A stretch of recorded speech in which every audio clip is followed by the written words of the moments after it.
Ladies and gentlemen, welcome. You're listening to the What It Do podcast.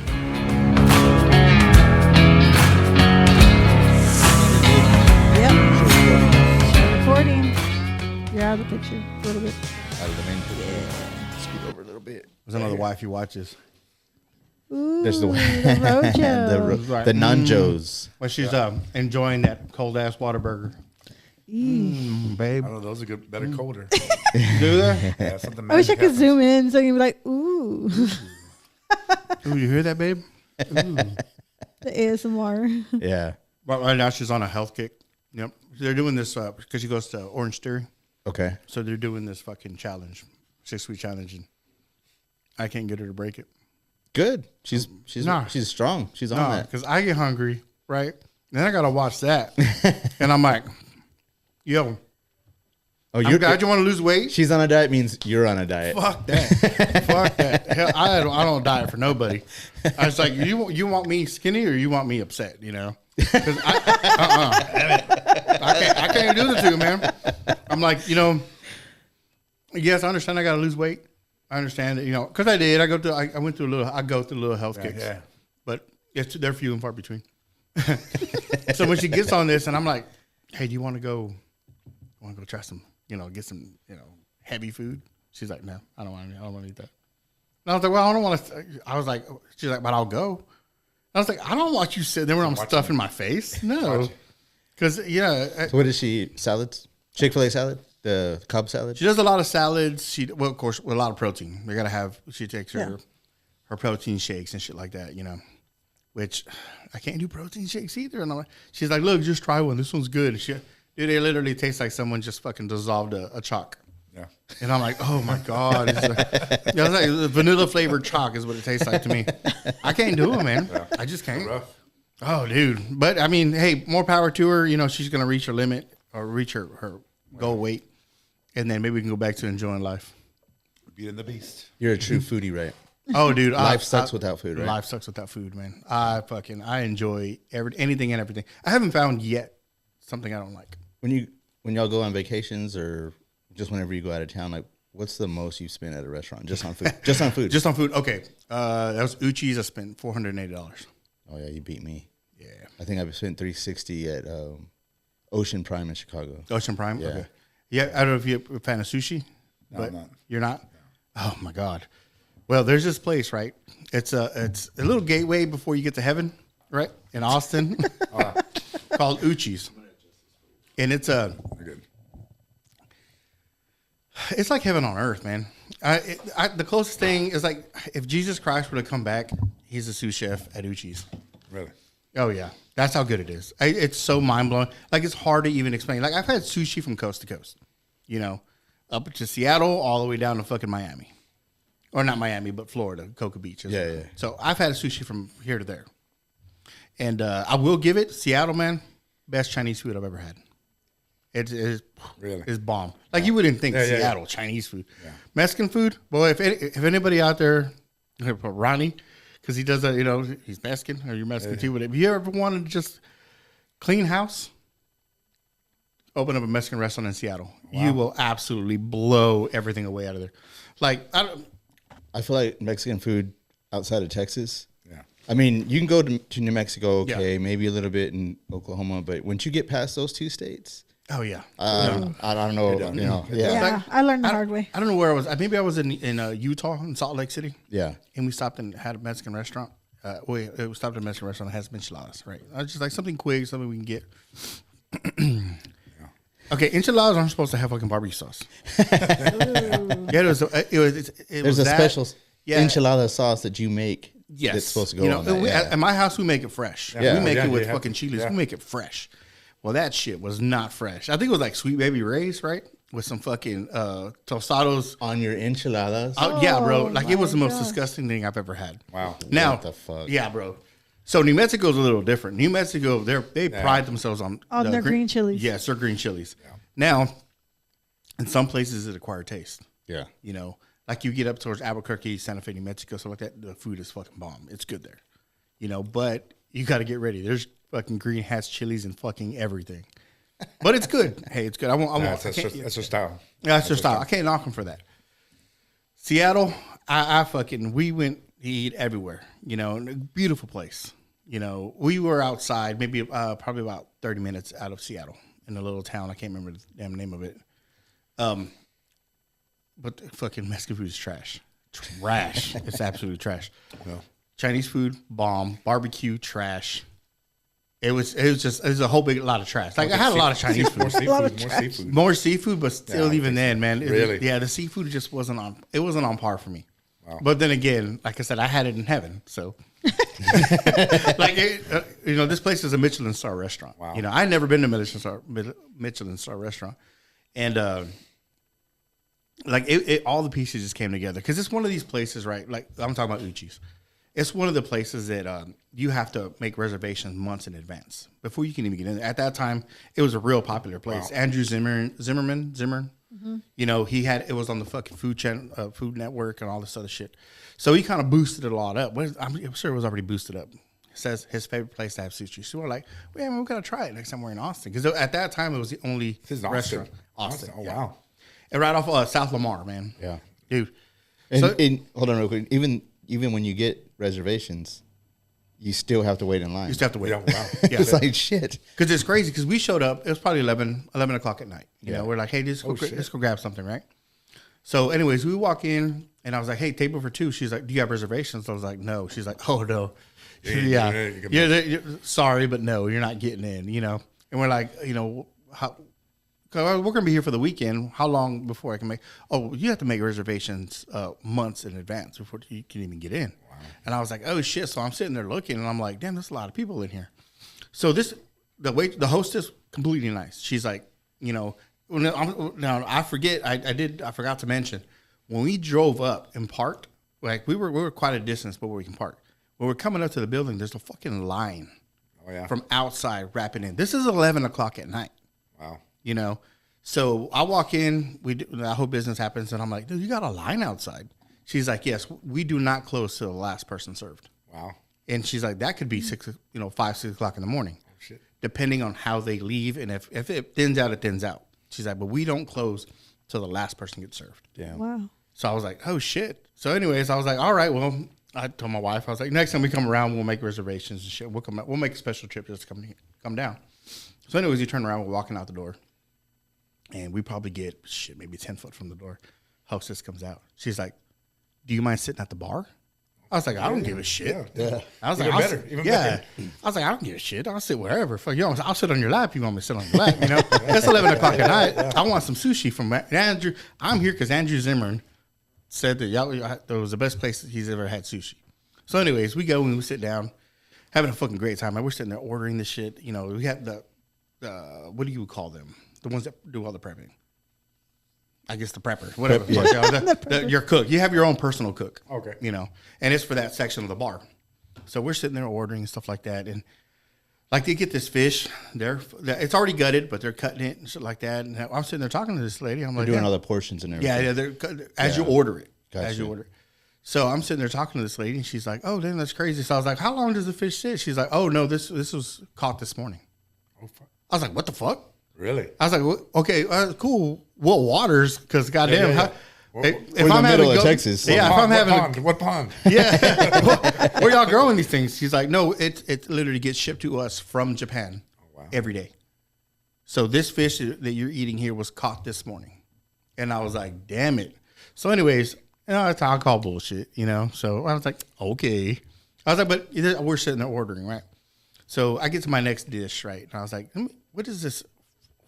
It's frog gras, And I'm like, well, let me try that. I want to, give me two servings of it, And because at this time I'm sitting there looking at the menu, but on the very top right-hand corner. Price. Oh, there's a price. Oh, there's a price on it. But the fucking number's small. Yeah. Like you got to look at it like this. You're like, what am I looking at? Yeah. So that's the price, but they don't blow it out there. So, anyways, I didn't even pay attention to that because I'm like, it's fucking, it's whatever. How much can it be? Yeah, right? How much can it be? So we're sitting there, right? And she's like, "Are you gonna have? Do you plan on trying a bunch of other stuff?" And I'm like, "Oh, I'm here to try it all." She's like, "Well, then make that your last one because it's gonna overpower everything that you taste." Wow. And I was like, "No shit." So they did that. She brought me some watermelon puree, so to cleanse your palate and stuff like that. She's like, "But that watermelon puree is not going to do nothing for the frogua. You know, so it's just going to overpower everything that you ate. So I was like, cool, we'll save it for the last thing, right? Yeah. So anyways, as I'm doing that, the couple next to us gets up and they leave. They had their whole little meal. And then walk in the badasses. I sat next to the fucking fish market guys. Well, I guess they're the ones that supply all the fish from everybody from New York and Los Angeles. Wow. Come and sit next to us. So we're sitting there. Like, it's one of those nights that it was just meant to be. Everything, all the Stars pieces. align. The stars Yeah. align. Oh, yeah. The stars are aligning. Puzzles of pieces are falling in place. So anyways, he sits down, you know, they're cool as shit, you know. And they're real Japanese, like real Japanese. So I'm like, hey, how's it going? Not really thinking I'm going to get a response. Hey, how are y'all? Just your first, how y'all like y'all's food? And I'm like, but you can tell it was an accent. You know, you can hear the Let's accent. hear it. No. I've heard your Japanese before. Oh, how'd you like a fish? That's pretty good. Austin, they're in Austin too. Yeah. So there you go. You get a little bit. You got a little taste. So we sit down, man, and they're ordering food, bro. And they're like, hey, we're sitting there bullshitting with them. They're like, yeah, the company pays for all of it. He's like, you want to try some fish? I'm like, fuck yeah. So they're ordering stuff, dog, where I'm just like, damn, they're just like, they know what they're doing. They're just like, hey, bring this. Hey, can you bring the extra stuff that was in the back and stuff like that? Talking to this person here. And she's like, oh, right away, blah, blah, blah. She goes to the back. And they know exactly what they have. Oh, yeah, they know. Because, they're the ones that supply everything to them. And then we're sitting there, hey, try this. And, man, like, what my bill was at the end of the day, I ate 4 times that shit. Oh, yeah. These guys, they don't give a fuck. You know, so they're sitting there ordering. There's these big old, like, cheese mountain shit that came out that was prepared in the back. And you break it off and it had little sushi bits on it and shit like that. That's crazy. It was mind-blowing. He's like, hey, y'all drink sake? I Yeah. was like, I never had it. Bro, that was another experience, man, because he's like, they brought it out, and he's like, bring out our cups. I'm like, the fuck? What do you mean our cups? And I was sitting there listening to this guy, and I'm like, man, those guys are trying to take my wife. How do I compete with this? You know? So anyways, they come out, and they're like, bring 4. Like that. He's just, bring a 4. You know, so he brings them out, man, and there's these little it's a bamboo cup, and it's that and like a bowl outside of it. So anyways, he's sitting there and he's talking to us, and he's opening it like that, and he pours it, and he's pouring in that middle shot, right? It looks like like a little cup, and he's sitting there pouring it, and it's flowing over. And I'm like, oh, it's flowing over. He's like, oh, that's what it does. That's your last drink. That's the last drink you'll take tonight. And I'm like, okay, Damn. fucking A, bro. Are you So Daniel-san? yeah, he's like, he should have, bro. I would have felt fucking special. He was learning you. I would have been like, He was waxing put you my on. bandana on. I was like, someone's about to get waxed on, wax off. So, you know, he's sitting there pouring it in, man. And I think we killed like 4 bottles. Oh shit. Oh yeah, well, we got fucking That's drunk. rough. That's oh rough, yeah. yeah. But dude, it was badass. I think the whole experience was the shit. So we're sitting there, and apparently in Japan it's like drinking's a thing. You hang with the rest of them, you're like, hey, yeah. we're brothers, man. Yeah. The entire time we're here, we all brothers. So we're sitting there. Had a great fucking time, right? So the guys was like, hey, we're gonna go. We're heading out. We got to catch a flight and blah blah blah. So anyways, sitting there picks it up and he does some kind of fucking saying prayer, whatever it was, and I don't understand because it's all in Japanese. And He was talking about you. huh? He was talking about Probably. He's like, no, he drink a lot. Sucker. He's like, leave him with the bill. Look at his feet. Look at his feet. And, man, we sat there and we drank that shit, bro, and it was badass, right? So we're sitting there and we stayed probably about another hour and a half more. We're just trying all kinds of shit. Yeah. So anyways, I tell the lady, I'm like, hey, this is gonna be our last one. I want to try that frog wall. She's like, absolutely. You know, so she's sitting there and she's taking it out. And like, there's the whole prep thing going on, right? So anyways, this other lady comes out from the back. She walks around. I'm sitting there watching her because I'm like, damn, that's a cool plate she's got. She brings it around. She comes between me and my wife. She's like, compliments from the chef. And I'm like, we look at it, boy. We look at each other. We're like, fuck. How much did we just spend? You know? Yeah, if we're getting noticed, right? And frogwa. You know. Oh, fuck. Shit. So that's not even the frogwa. Oh, okay. She's prepping it. They brought something else from the kitchen. Because they ordered that. Okay. Yeah. Damn. And came and set it down, and I'm like, oh, that's badass. And we're sitting there eating it, right? And I'm like, damn, this is good. But I'm like, God damn, how much is my bill going to be? How much did I just fucking... I was like, oh, those sons of bitches, they got me. So She did that. She brought the frog out, and she gave us some more puree, watermelon puree.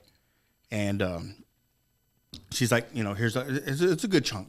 Put it in there, kind of around your mouth and swallow it. And just to cleanse your palate for the frog wow. She's like, it's gonna be it's gonna feel like it's overpowering, but just let the flavor settle, and it's gonna be good. Yeah. I'm like, cool. I was like, I'm gonna take your word on it. She's like, pulls it out because it's a fucking plate, bro, about this big with 2 slices of frog wow on it, and on some kind of, I want to say like a biscuit, but it was like a baguette or something like that. So, anyways, she puts it right in front of us, and I pick it up, and I'm like, fuck, I'm kind of, there's a lot of prep that went into this and a lot of explanation before I ate this. I don't want to go to town on it because I'm like, man, she's like, the whole thing in your mouth. And I'm like, shit. I was like, for real? She's like, yes, the whole thing in your mouth. Oh my God. No. That bitch. No way. Oh, bro. No way. I put it in my mouth, dude, and like fucking butter. It goes, it just like, and like, blah. Yeah. And I'm sitting there, and man, the hair on the back of my head, on my neck stood up. Oh shit! I was like, I was flabbergasted. I was like, yeah, take me, God. I'm ready to go. Wow. I'm ready to go. You can take me. I was so mind blown. Isn't it crazy how food can do that? Yes. But dude, the fucking hints of lemon zest, where I'm just like, where, I mean, I saw you prep it, but you didn't put enough in it to make this what it is. Yeah. It's like, I'm sitting there watching you prepare it. It's like you sprinkled some fucking magic on it. You had to have, because there's no fucking way. I saw you cut it. I saw you prep it. I saw you with that little butane burner. I saw you burn whatever it was up on top, But what the fuck just happened? What just happened? Where am I at? That's how I shit you not, dude. That's the experience that I That had. Japanese black magic. What was the bill? $480. Really? Yeah. I could still have left there and ate a cheeseburger. But I bet you felt Yeah. Well, there you go. There you go. Yeah. yeah. But I bet it wasn't like, oh fuck. I bet it was like, you would probably gladly played that. After I was done, I got in the car, and we kind of just sat there. I was like, oh my God, Yeah. the fuck did I just eat? That was an experience. Oh yeah, oh it was an experience. And I was Yeah. like, it was a great night. We're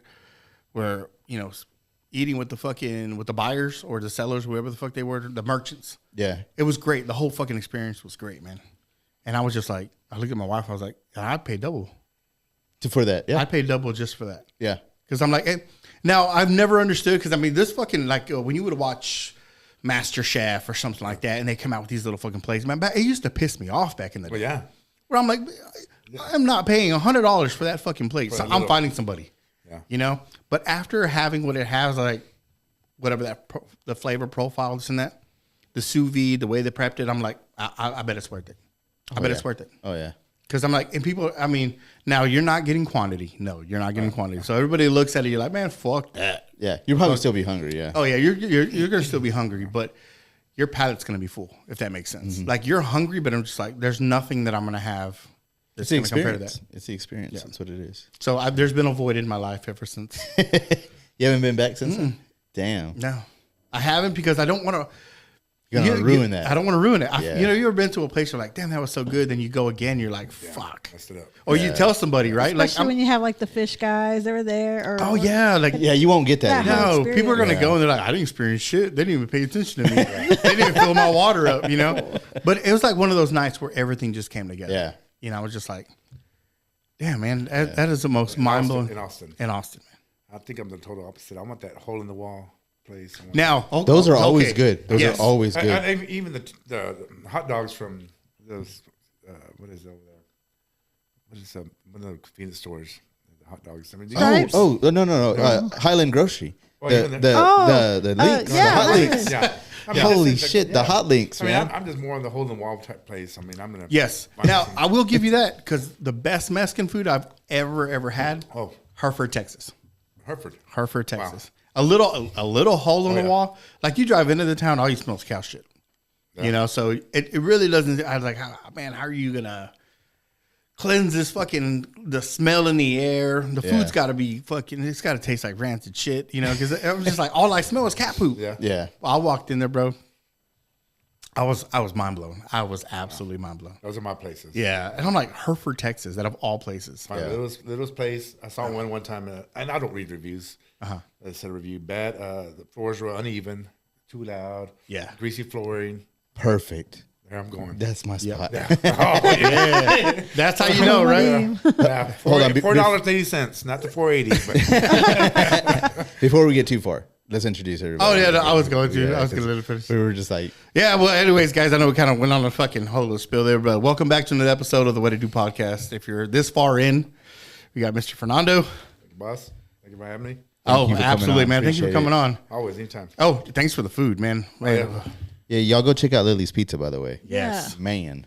Now, these are your, what do you call these? Because I'm like, So the name Rojo's is patent. okay. So any teenagers over 35 will remember Rojo's. Yeah.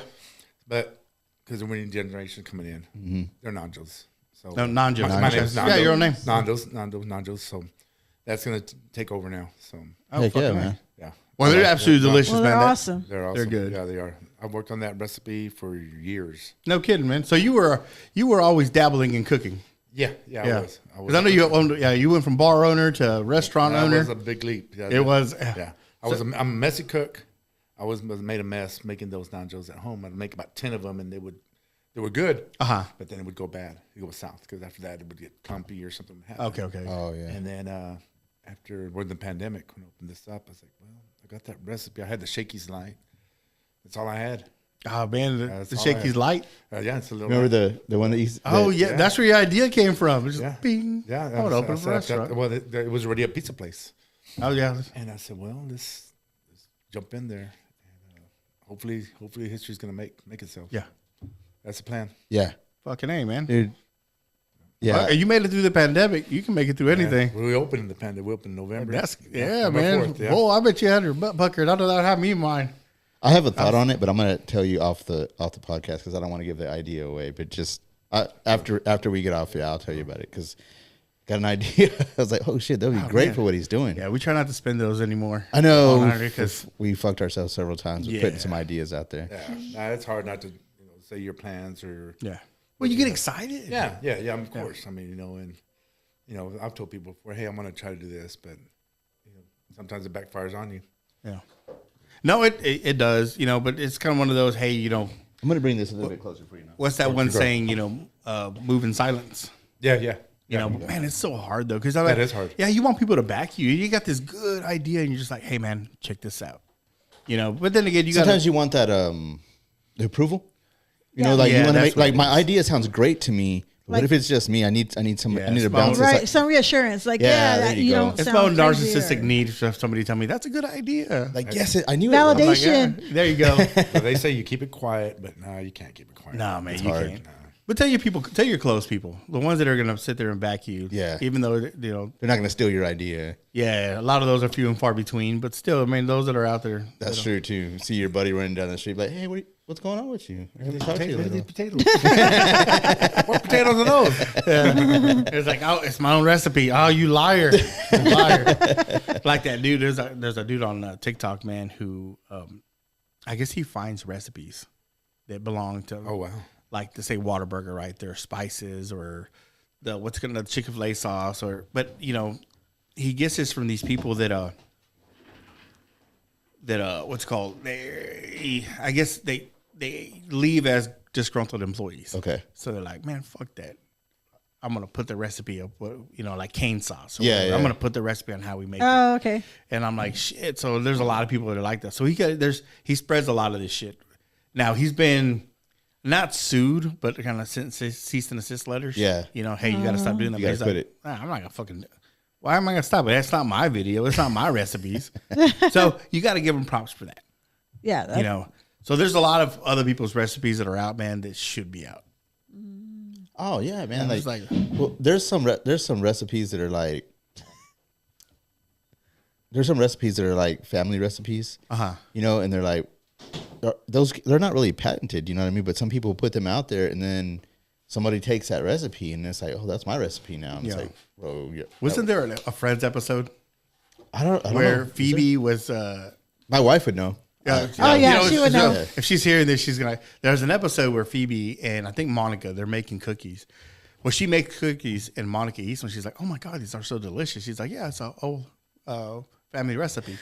So they start making fucking cookies to sell, and they're selling them, and they get a cease and desist letter.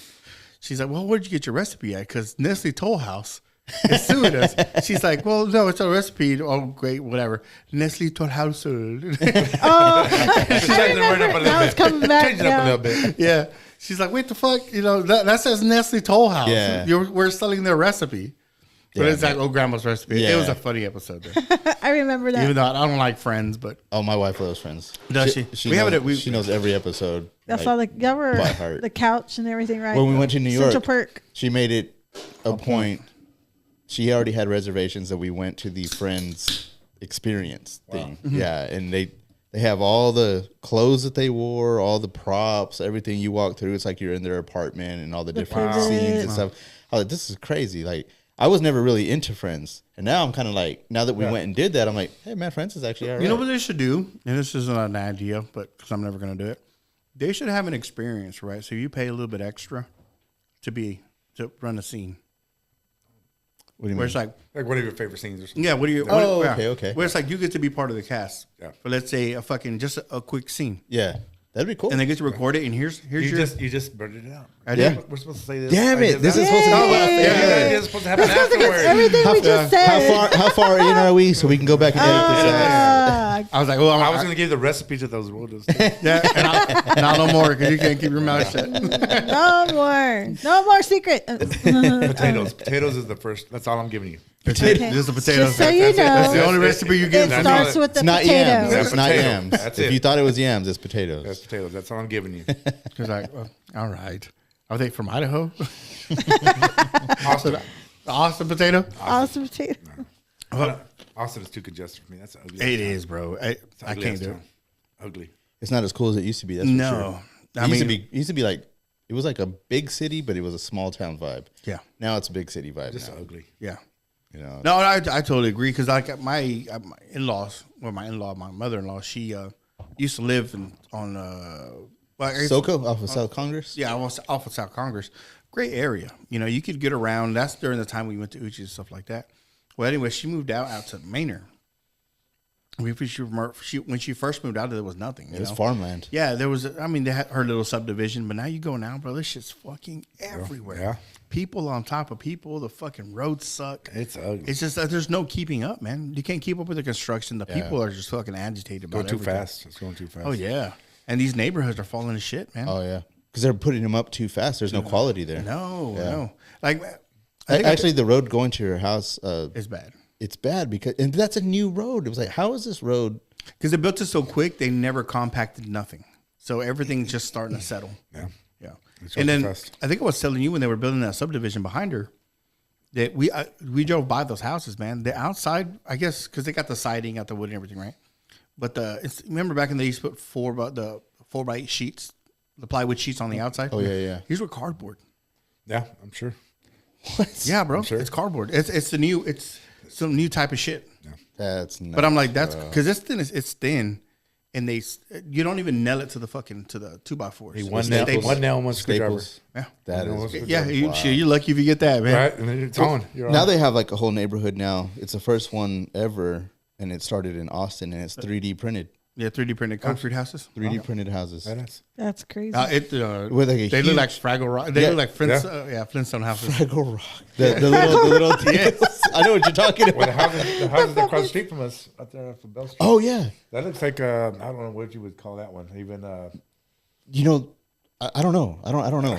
They're like duplexes. that and they they're all the built. same, but Oh, they're all the yeah, same yeah. color. I mean, different colors. Oh yeah, Yeah. those remind me of They're like Corpus. boom, boom, boom, if you go boom, to like boom. Port Aransas or whatever, the beach, Oh, you know, the stilts? how they're all different Yeah, colors, yeah. like pink, and they all look kind of like And that. they did it overnight like very cookie cutter, with one nail and really maybe one. They did it pliers. way too fast. Yeah, very fast. Yeah. fast. I mean, that was. no. I was watching it too. I was like, man, there's no way. Yeah. Yeah, because I even threw my nail one time. I was like, I think they're Here, man, use an extra one. make that last. Yeah, Yeah. I don't know, man. Like, and also right here, right off of Garfield, those fucking like there were 2 lots that were there, but there actually fit like 8 houses there. On On 2 lots? Yeah, 8 2 houses? lots, man. Damn. You know, right next to S&G Satellite. Yeah. Okay, that whole area right there, man. They're like Oh, this yeah. And I'm like, you know, That was a small little area. it was a small Yeah. lot. They fit that all in. Yeah. Yeah, because there's that little triangle right there of land. It's Yes. like, what are y'all gonna do with that little triangle of land? We're Shit, gonna they build put houses. Put houses on that. That son of a is bitch. 20 of them, 30 of them. Shit. I would. You know what? I wouldn't doubt that the fact that they're as tall as they are.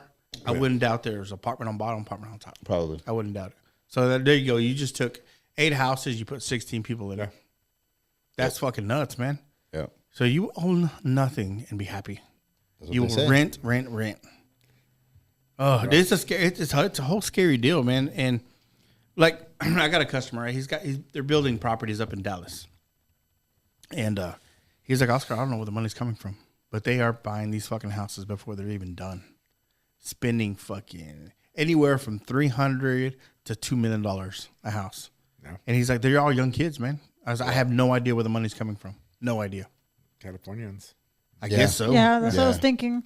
I was Yeah, thinking, I was because like, you can sell like one of our houses, like just a standard home here in San Angelo now is probably about 200,000. I think that's probably average now. They used to be like 60,000, but with everything that's gone up, they're about 200,000 now. But he was like, So man, a $200,000 house here in California, that was a lot. it's like $1 million. You sell that over there and come back over here. Yes, exactly right. Yeah. That's crazy. Because he's like, I'm building these. All these developers are out there building these fucking houses. He's like, you want to know what the number one thing is? If you want to guarantee to sell everything in that house or everything in that neighborhood that you're putting up, that subdivision, put a pickleball. Yeah, that's Pickleball. like a new thing now. It's pickleball. Yep. He goes, it's the most insane thing. You put a Everybody's private into pickleball. pickleball and you'll sell everything. That is Yeah. crazy. He's like, and it's literally, he goes, and I'm not even just saying this. It's like I a can prove it. trend. You don't have to run as far. Yeah. Run short distance. Wasn't it like it was like disc golf there for a while. Like, Yeah. It was for a while. It was Yeah. disc golf. So now it's pickleball. So he's like, yeah, either it's provable. I can show you in the way the houses are sold. You know, during I guess when a pickleball court is built and when it's not built, and how fast a house will sell. That's crazy. He's like, yeah, just throw a fucking pickleball. Wow. And I was like, are you serious? Pickleball. Yeah, Like, I haven't that's even like heard of trending. pickleball. That was like a That's trendy now. that was like a it's- thing yeah. that retirement people, older people would Yeah. do, right? I guess so. Yeah. 'Cause It was like an older person's game because they didn't have to, like you said, they didn't have to run as far. It wasn't. How much is older? Because I'm Yeah, I think we're all there, right? Hey, Bob. I'd say We're like, all there. I'd say at least retirement age, so 67. Okay. Looking at 67. Oh man, who got a 67-year-old running around on the court? Well, no, but you're not that's running fine. far. Pickleball is not. I'm sorry, shuffling that far. Shuffleboard too. That's another one. It's Yeah. It's not hard for an older person to do, and it Yeah. keeps them engaged. That's what it was originally designed for. Was older people. Man, Pickleball too. I don't, now pickleball, which is that the one that has a little like? That's They're paddles. No. I know what you're talking about. The ball has that little fin on the back. Yeah, That's that's not Oh, pickleball. yeah. Man. God, what is that called? What, have the no idea. birdie? Yeah. Birdie. Is it birdie? Yeah. You got the little mosquito And a birdie. swat. No, you're thinking racquetball. No, this is a little birdie. It's birdie. Yeah, it's that birdie. Oh, yeah, the little birdie. It's like racquetball. No, it's kind of like tennis. You don't let it hit the. Yeah, you don't hit the ground, right? And the little light All racket. right, flows are y'all down. trying to figure out what pickleball is? No, that No, little birdie that, one. yeah, the birdie. Oh, okay, the birdie, yeah. Yep. Is that Racket? what it's called? That's not racquetball. Yeah, that little ball is called a birdie. Oh, okay. I have no fucking clue. That's been. What the- I think that's yeah, outdated. I think because that's it's a little- outdated. I'm sure it is. But, just like everything else is coming back around. Because, I mean, you got these old fucking sports that are coming around now that's, chess, fucking reading books and shit Whoa, like calm down. that. Okay. Calm down, bro. I love chess. You love I chess? do Fucking too. love chess. I didn't see you playing chess. Matter of fact, I was playing Hey, chess Sam. last night.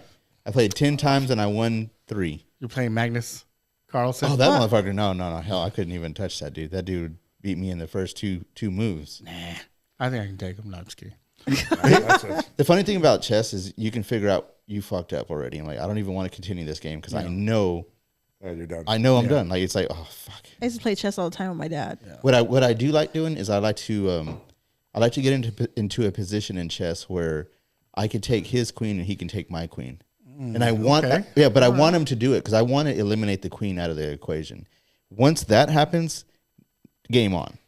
Okay. Because that queen is so powerful, you know what I mean? Like you always have to be worrying about that fucking queen. But once you take her out of the equation, now it's different type of game. It's different strategy, Yeah, yeah. I was big listening to a time. podcast with him on it, and he was like, "Man, there's 5-year-olds out that are out there that are blowing. They're like a 1900 score.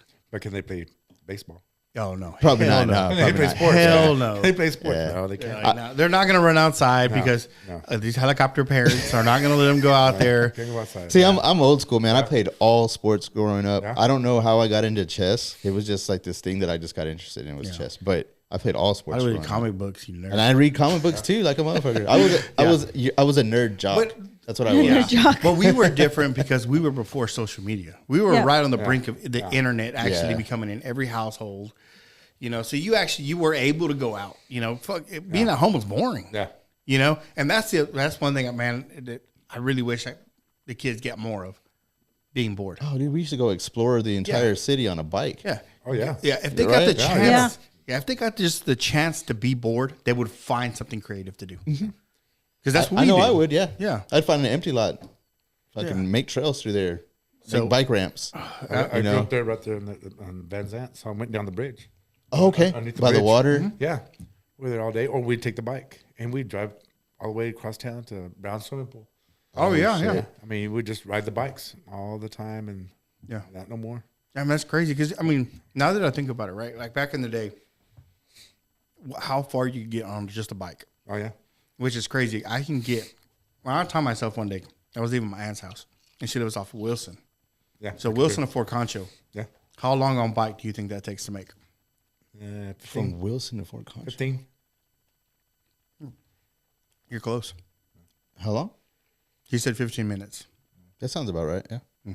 It would take me 11 minutes 11 minutes. to get from Wilson all the way to Fort Concho. I give a kid now that bike. Fuck, 45, they get lost, bro. They're Yeah. calling mommy and daddy. I'm lost. They're I don't know giving where I'm the at. GPS. the maps. Yeah. No, these kids nowadays, man, they couldn't find their way home. There's no way. Yeah. No. You know, and it's funny because I sit there and look at my son, right? And this was that. Matter of fact, this was last night. That fucking the power went out at HEB. Oh yeah. Someone ran into the pole. Fucking, we're leaving his practice, the YMCA. We're going down Sugar Way. Fucking, there's like AEP. There's cop cars. Fucking lights are blinking. And I'm sitting there, I look at him, and he's like this on his phone. Yeah. And I'm like, hey, the world's passing you by, huh? Yeah. Like that. He's like, oh shit, what happened? Yeah. What happened?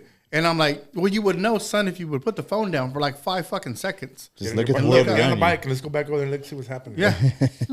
You know, just so oblivious. I'm like, the fucking like it's funny because I don't want to take him to the carnival because I don't want to spend money on this. You know, man, I it's don't have time. ridiculous Oh, it's ridiculous. Oh my gosh. But I don't have, that's the crazy part. Even with all the kids in the car, I don't as long as I don't say shit, no one looks up. Yeah. No, They don't want to see the lights and everything. no The one Ferris saw the wheel. fucking carnival. No one saw any of that. Damn. I got my son. He's like, hey, the carnival's at the mall. I was like, yeah, it's been there for like 2 weeks. We pass it all the time. He's like, I never see it. It must be small. And I'm like, well, There's a Ferris wheel there. Put your fucking phone down and you would see outside. You know, there's a world outside that glass, man. Yeah. But no, they're so enamored with That's that just where fucking. it's going to. That's just where it's. Sad. So how do you keep them engaged? How do you keep them listening to the What to Do podcast? You got to get into you got to get them into the metaverse now. They're so into this that you take them deeper into it, and that's the whole metaverse thing. That's what Zuckerberg and all them are trying to do is make that the new thing that everybody wants to go to. Yeah. You have to, Metaverse. you have to violate to the new situation, but yeah, it is crazy. Yeah. Well, you got to pull. I mean, you got to pull them away from it, man.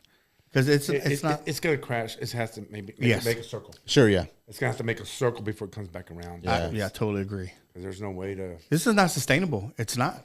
You know. Oh, yeah. I mean, people need people. Yes. People, we're social. We're social. People. social animals, So yeah. I mean, you're gonna have to get out of that and go back out and meet people again. It's you know out what those I mean? street smarts somewhere. Oh man, yeah. the street smarts is gone. No, bro. They're Common sense ain't common no more. Oh my god, That's- common I sense. mean, common street smarts. It's just. Yeah. People Well, are you're right. gullible as Yeah. hell now. Yeah. It's gonna make a full circle. The shitty part about it, man, that the population is gonna drop. It's gonna drop a lot, It's a and fact. not because of like sickness or nothing like that. Because nobody wants to have kids no more. That's yeah. true. These kids don't want to have kids. They're just like, man, I'm We'll have to read a magazine. Look at a magazine. Can't Yeah. look at that magazine no more. Oh yeah. yeah. No more Playboy. I mean, and then literally they got. They got the phone, right? Oh, man. Okay, Yeah. they're literally masturbating themselves to death. Not that still picture no more. Not that still picture. Yeah. Yeah. They're just not. They're just like, It's all there. yeah. I don't have. Why am I going to talk to you? Talk to this girl and try to get something. I can literally get my fix No more happy endings. No more happy endings anywhere. No more. Yeah. They're just like, hey, before I leave, I'm gonna rub one out. It's all right here. Yeah, and I was just like, man, Yeah. hey, I really like you. That's cool. But I'm gonna go home, rub one out, and I'm gonna go get this post-nut clarity. That's the whole thing when they come out with these robots and shit. Bro, if they when they no. develop these fucking sex robots, which they're coming. The companion robot. Oh, bro, that's it. People That's are gonna it. die. People are gonna die of UTIs. No one's gonna clean the robot. Right, maybe. Yeah. Yep. I think that's what kind of hurt the business now that I'm in. They have a robot in ASU that takes their food to them. Yes. Yeah. And that's the first time I saw that. Like, what's going on? And yeah, it takes their food, right? They hit their little card. Food goes in that little robot. Yeah. So 10 more years from now, Damn, that's we're right. going to have like a little drone just jumping on the food, or what's going to happen? I mean, they don't have to leave where they're at. I've been to a sushi joint in Austin. Oh, wow. It was like And that's what served us was a robot. Oh, yeah. The girl came, she got her order, and then we never saw her again. Yeah. The next thing you know, there's robots coming with our food and our drinks. Damn and it. everything. You know what that tells me, man? Because I'm just gonna, because all that do is gonna raise prices on everything. Oh yeah, That's it. So I'm gonna have to go outside, do a desk pop couple times a month, go out there, shoot the fucking gun in the air a little bit, lower, keep my price of the Keep house the taxes down for sure. Fuck. No, that's Damn. insane, bro. Yeah, it's going to get worse. I mean, what's going to happen next? I mean, Yeah, I mean, I'm afraid. I'm afraid to even know. I'm gonna turn this mic this way. Yeah, let's jump in. yeah. Wait.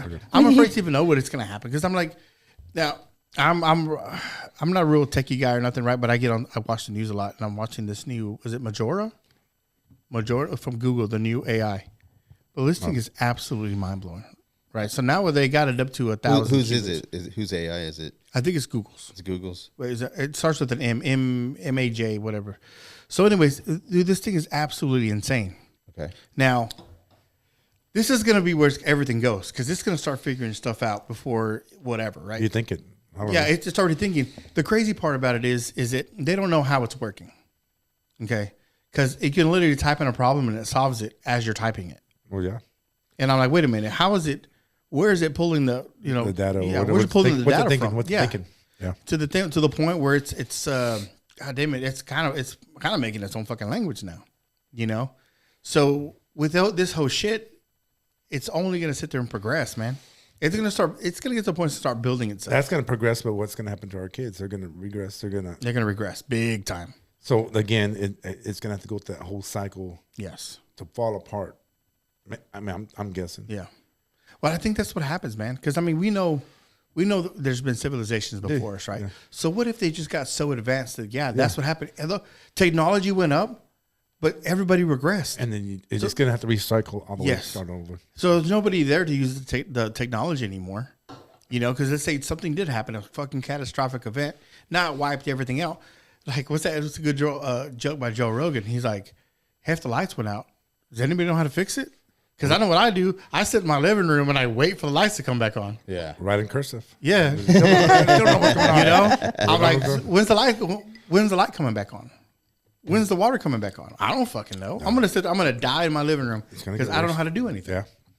So you're right, man. I think we just get to a point where technology gets so much and it just regresses and the fucking cycle of life starts all over again. Yeah. Yeah, it's gonna happen. Why wouldn't it? I just feel it just sucks though, man. 'Cause You remember that part in the movie WALL-E? Yeah. Where all the people were just all fat and they were just sitting down and they were just watching or on the screens, like eyes glued to the screen, just eating. Yes. And that fat guy, was it the captain? Yeah. He gets stuck on They're something. all like that. Yeah. He's like, he's trying to make it to another part of the ship, but this whole time he's watching a movie. It gets stuck like that. He's like, fuck, where am I? Yeah. Because then the seat takes him, right? He doesn't actually walk. Yeah, he doesn't walk. That's what it's gonna go. You know what? It's gonna go that, but it's also gonna go idiocracy. I think it'll go idiocracy before even Idiocracy seems very legit nowadays. Like, have you ever seen it? No. Idiocracy? Oh, dude. It is. You should watch that movie. Really? Yeah. It's a time travel movie. It's so relevant. Like when it first came out, it was like, there's no way. There's no way. This is just a goofy, stupid movie. Yeah. But now the way things are going, you're like, damn, this is relevant. Like this makes perfect sense. Like, yeah, we're fucked. This is how it's going to be. The director, Mike Judd, right? He was like, I want to find. He's like, because they were coming up with the wardrobe. He's like, I want to find the ugliest fucking shoes I can possibly find. Yeah. And we're gonna make it part of the costume. This is like in 1999 or 2000. Yeah. So he comes across, He's like, oh, those shoes are perfect. So everybody in the movie wears these fucking shoes, and they're ugly as fuck. Turns out they're Crocs. Oh shit! Yeah, yeah. So it was before Crocs was even a thing. Yeah. Crocs blew up after that. You'll make money right there. Oh man, Big money. But if you ever watch it, dude, it's such a stupid movie. It's funny, but it's like, it's relevant. Yeah, it's so relevant. Yeah, where the dumb just outbang the smart people. I'm a Dateline type of person. I just watch Dateline. And Dateline. Figure out how am I going to get you? Yeah. How am I going to get you? Oh shit! So you're one of those. I figured with an icicle. Icicle's going to fall off the roof and it's just That's a big ass icicle. There was no fingerprints. Dissolved. I got recorded saying that, so that's not going to work. It's not going to work. That's not going to work. So we got. Oh man, that was the best one I got. Yeah. Gotta keep watching Dateline. Dateline. I'm gonna Dateline NBC, man. That's like what fucking movie is that? There's a movie where it talks about that. God damn it. Yeah, really? Where it talks about like there's a percentage of people that get killed by icicles every year. Oh, like, I didn't know what that. The fuck? Yeah. That's a thing. There's a percentage of people that many people get killed by icicles every year. Is that Christmas Story? Maybe. I feel like I've heard it somewhere too. Yeah. I just don't know where. I just thought that was a perfect murder right there. Hell yeah, it is. Yeah. You just get that icicle. Hey, it fell off. Well, back in the day, man, they actually had a gun. Back in the 60s, it was an ice bullet. Damn. And they would shoot you with the ice bullet, and then it would just dissolve. No evidence. Wow. Dang. Like, and then it was the other one, ricin. Ricin is just a small little dot made from beans, bro. Yeah. Beans. Yeah. So, anyways, the guy that just got killed in New York, well, he got shot with something that wasn't even a bullet. That ran up to him maybe a couple months ago. Oh, yeah, and he ran up to him with a gun that was just handmade, made something, and they just shot him, and it wasn't even real. It wasn't the insurance guy. Yeah, the insurance. Louis Maggione, 3D printed gun. Yeah, 3D printed. That's what I'm saying. It wasn't even a ghost gun. Yeah, it wasn't even a bullet. It was just. That's a smart dude. Yeah, I think he was going to school at Harvard or some shit like that, or Princeton. I have no idea. He was an Ivy League guy. He was smart. Yeah, I just know he was fed up because he was having, I guess, back problems. Him and his mom. His mom was having issues, and they were both getting denied. I think his mom actually University died. of Pennsylvania. Oh, well, sorry. You said Hershey, Pennsylvania? He was there in New York, but yeah. Yeah. But not even real gun, not even real bullets. Damn, that's crazy, man. Paper bullet. I don't know. I mean. Oh, it's possible. Yeah. I mean, something is just. Shoot a projectile fast enough, everything becomes a fucking bullet. That's right. Which, I mean, that's another one, 3D printers. God damn. That is crazy. I bought my kids, man, the two oldest boys. I bought them 3D printers. And boy, this shit that they print, I'm just like, what the fuck? Yeah. And then it's kind of crazy because. Is it like Godzilla? Yeah, it's like Wienersaurus. Wienersaurus. Yeah, my son right now, he's fucking, they're dinosaurs, or they're wieners, but they're dinosaurs. And I'm like, what the fuck? Someone gave them the. Make sure it's not 4D then. Make sure it's not 4D. Yeah. Let's not do that. Yeah, someone gave him the idea, man. It was just like, hey, he should print those and sell them in a booth. Yeah. So he's been on a fucking. Wow. You like tell him to get all of his ideas from what's the name of that movie? Superbad. That's right. You get all your ideas right there, man. Every fucking dinosaur you can think of is right there on Superbad. You know, when you're speaking about nobody's gonna clean their robot or whatever, and it made me think of the movie Subservient because she's got the UV in her mouth. Oh, Subservient. To clean it, yes. To clean itself. It's like, I don't need to brush my teeth because I got built-in UV whatever in her mouth. Have you seen the previews for the new one, Companion? I saw it. I saw the movie. Oh, you did? Yeah, it was good. Companion. Yeah, it's a companion robot basically. That loves. Is it fall in love or is it it's designed to love them because that's what it is. It's supposed to be a companion. Like whenever it like takes like a picture of the person that's going to own it, and then they have control of the voice, the tone, the everything, and you tell them how you met basically, and like it makes its own story up. Yeah, it like visualizes like the whole like when they first met and everything and how they fell in love and all that stuff. And then this is like they're designed to just love you, so they no matter what it is, they can't lie or nothing.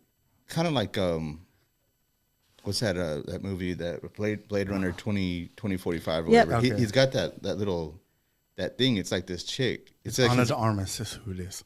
What is it? Ana de Armas. There you That's go. The actor. There you go. See, you fell in love with her. Oh, you're yeah. watching the movies. Like, goddamn. I'm like, dang, what's up? But that's like his that's his girlfriend. Like he doesn't have a real girlfriend. He's in love with his computer program. I mean, granted, he's kind of a what is he? He's a God damn it, I forgot what he's called. He's a replicant. Yeah. He's not an actual human, but he's in love with the fucking computer program. Well, and so were you, Oscar. Yeah. Well, I mean, as long as she looks like Ana Darmus, we're good. But this is another mind, man. Like I was watching this one thing, right? They were talking about sex robots and shit like that. And man, I don't. Every time I saw those movies where it's like, breeding is going to be not outlawed but regulated. Where people, you're going to have to go, and I think China did it. They did it. Yeah, I know. I have a feeling that in the future, man, and not even in the distant future, because I think we're going to be old, like old. Like we're going to be not decrepit, but out in nursing homes and shit like that. Well, we're going to see that we're not going to see people getting together anymore.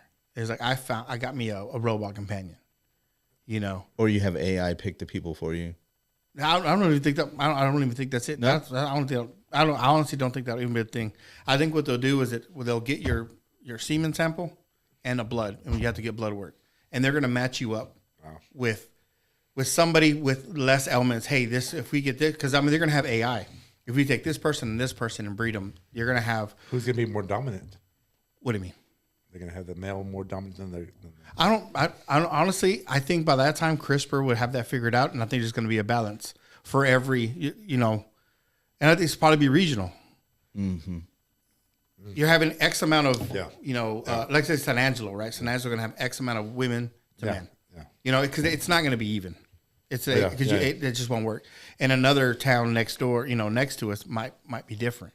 So what they'll do, they'll select you genetic. Hey, we're going to take this blood semen sample and this DNA and this DNA from these people, and we're going to make a baby that's less susceptible to getting sick. One that's we're going to let the genes just take care of it. Yeah, because they're not talking to each other. Everything's during social media. Everybody's fucking keyboard warriors. Yeah, everybody's got shit to say on their fucking phone because hey, you're anonymous. You don't have to do anything.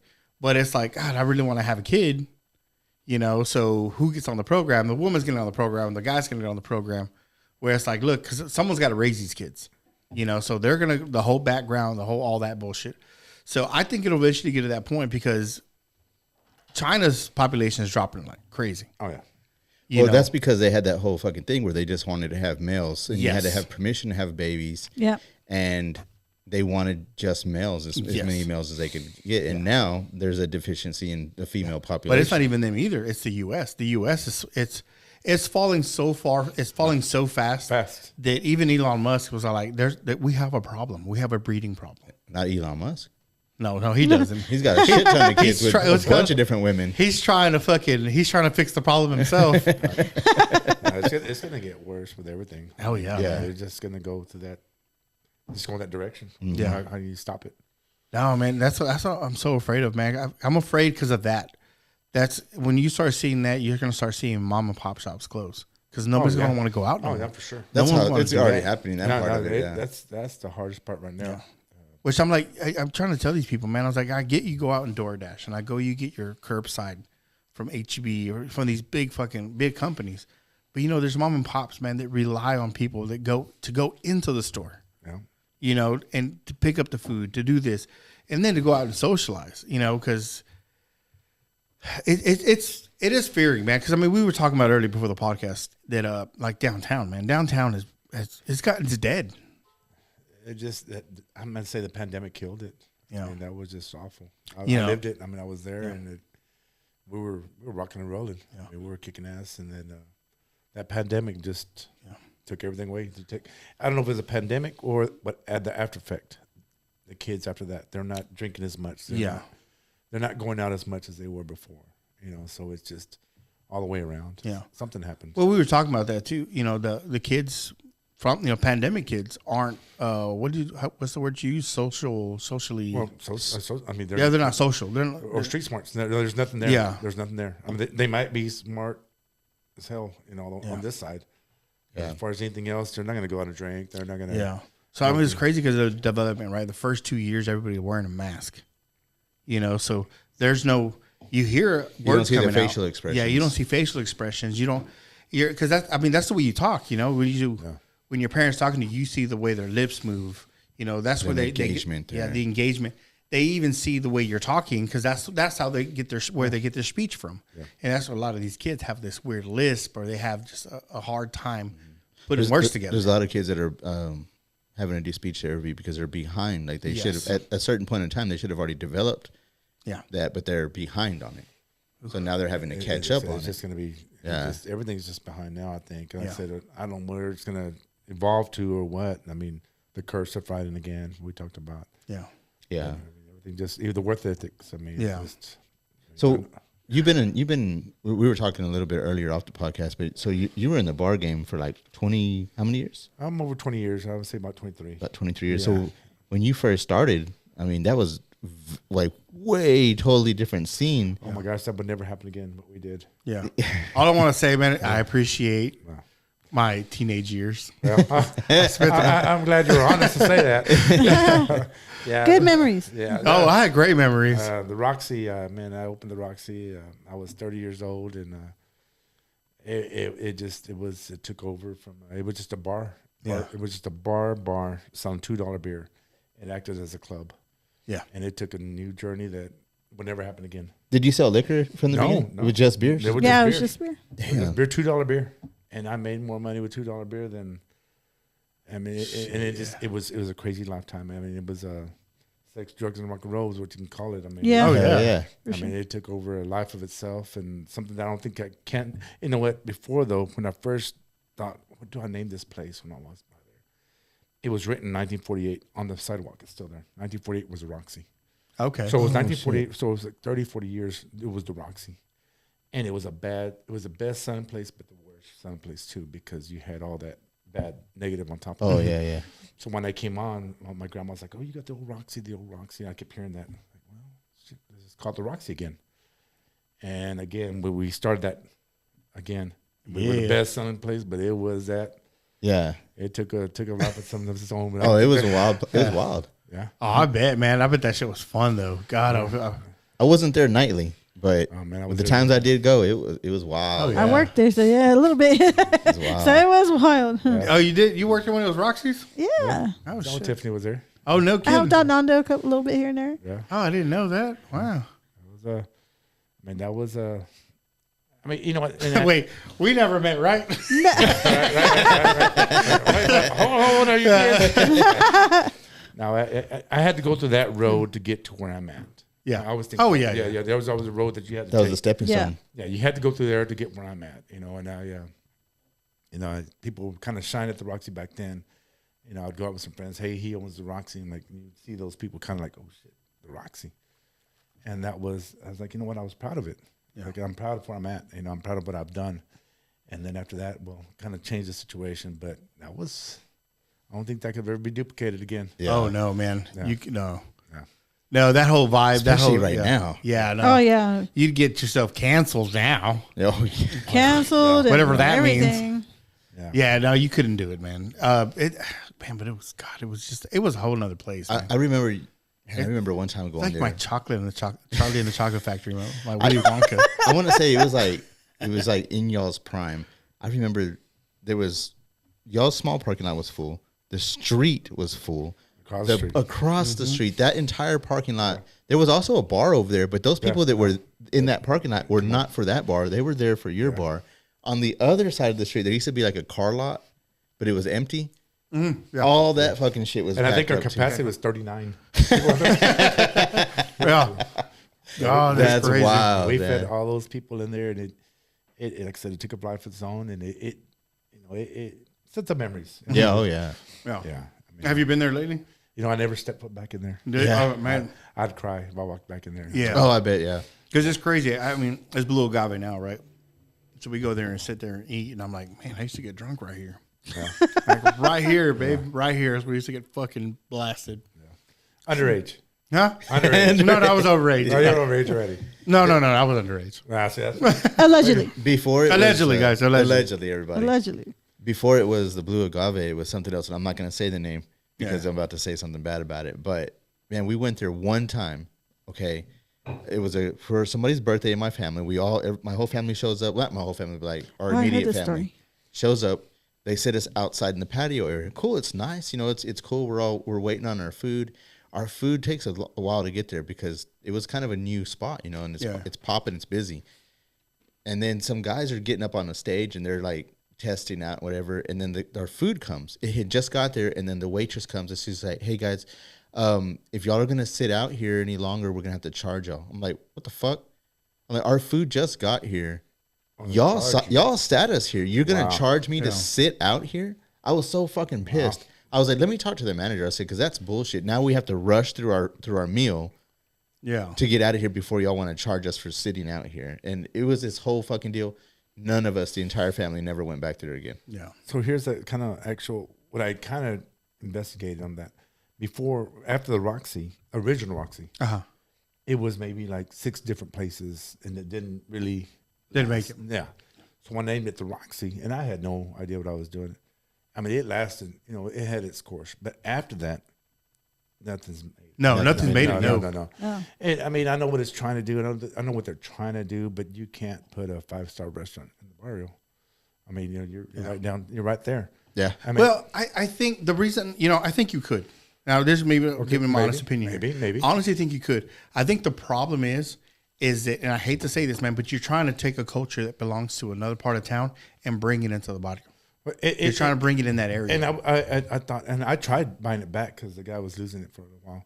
I went to the court steps and said, "I'm going to buy that back," and that's going to be my story because I lived it, did it, came back, rebought it, I'm back, you know. And now I don't know what you could do there, but yeah. Well, my problem is that they do that. Everybody because every restaurant that's been there, I've gone, and they try to do this upcharge, like with this whole, "I'm going to charge me for everything."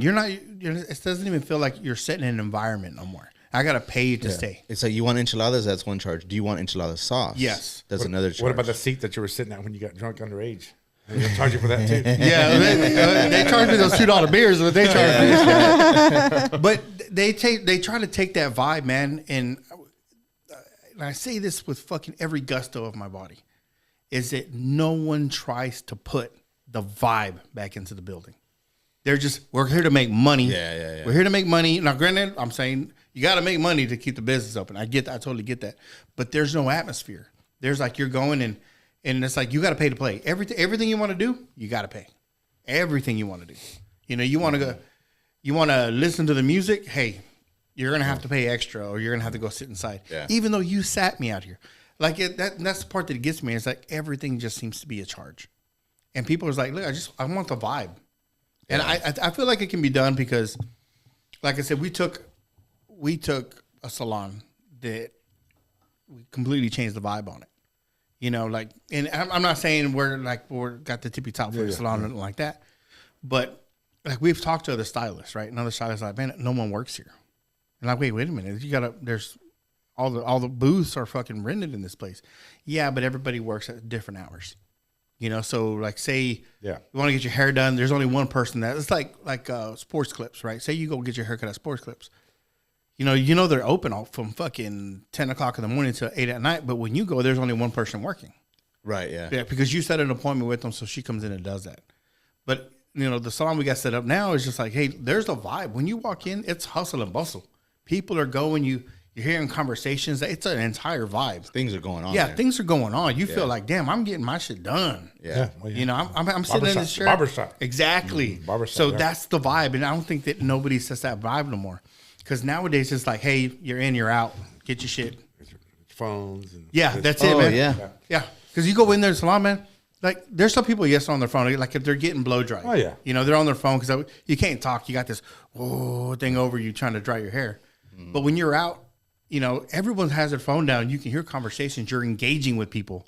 Yeah. And it's, dude. Because it's open, too. So you can do that. In some places, they're like, oh, you have your own private booth. And there's no engagement. You're just alone. And that's it. Like, but y'all are open. The amount of phone calls we get from people wanting to come and rent in an open spot. They're like, I don't want to be in my own room anymore. Yeah. Because there's no one comes and says hi. No one said no. There's no fucking social engagement. There's no social engagement to any of it. And this is the other thing, man. There's just like we got a new guy in the salon, and he's like, moved in, whatever, stuff like that. And then everybody finds out it's his birthday. his birthday's tomorrow. And then they're like, hey, where are we going to go for your birthday?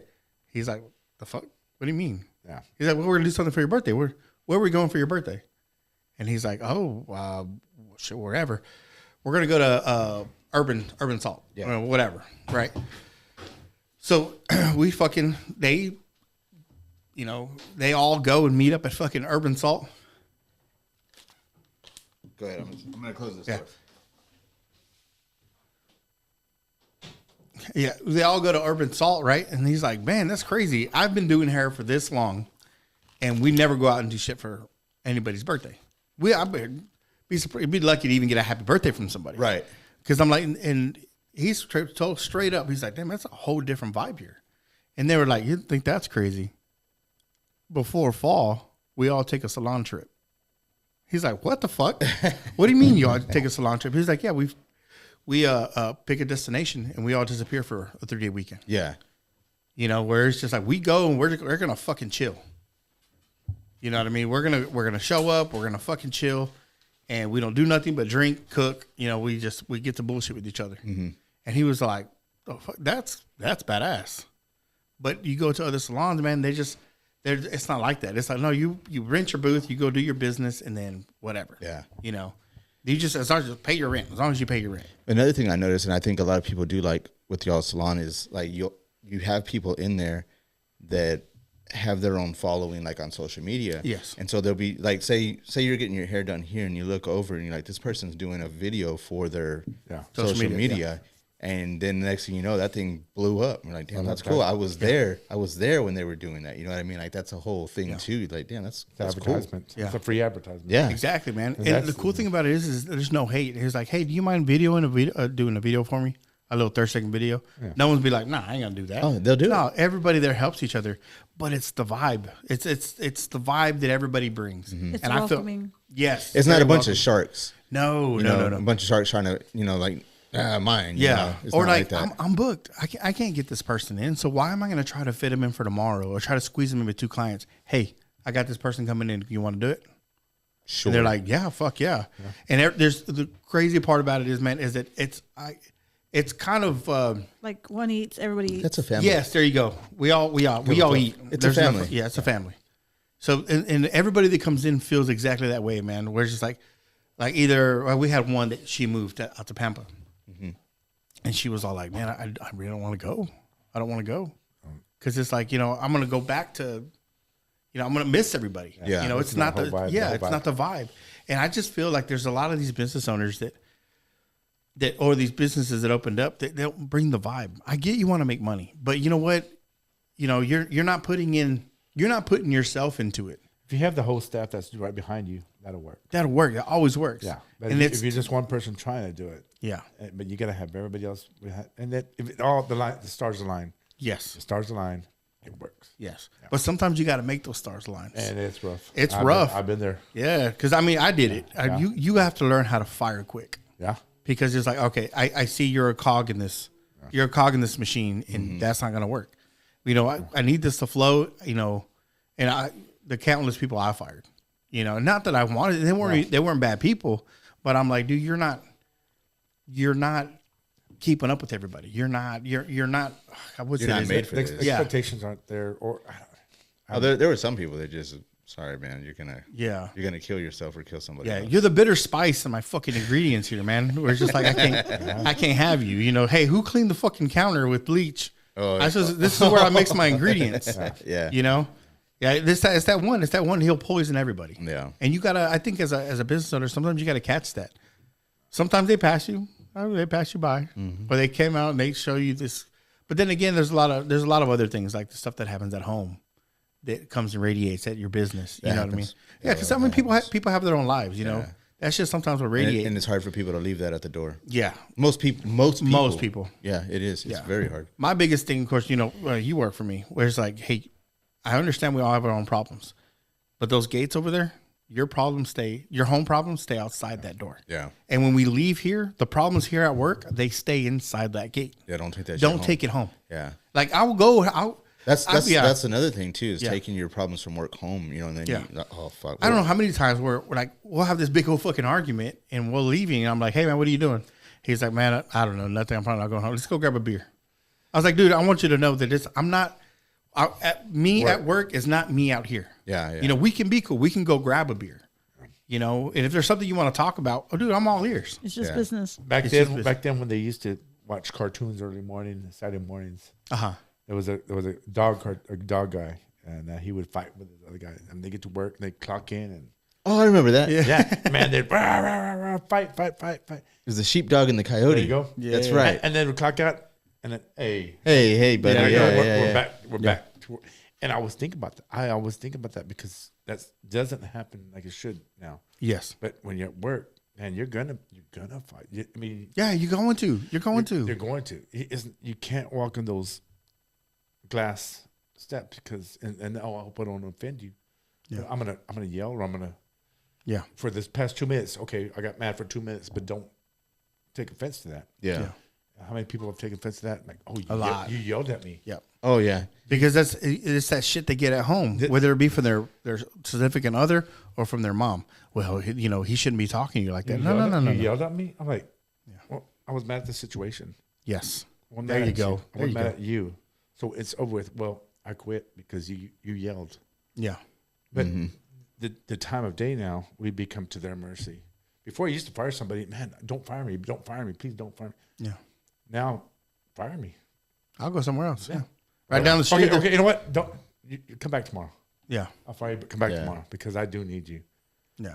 They become the part of that does suck in a way is because I mean, some of those people, fuck them. But sometimes it's like, God damn, it's so hard to find people too. It's like, man, as an employer, it's hard because you know, like, God damn it. He showed up. Yeah. You showed up? Yeah. Hey, thanks for showing up. He was a body. He was a body. Yeah. He was a body. Yeah. You showed up.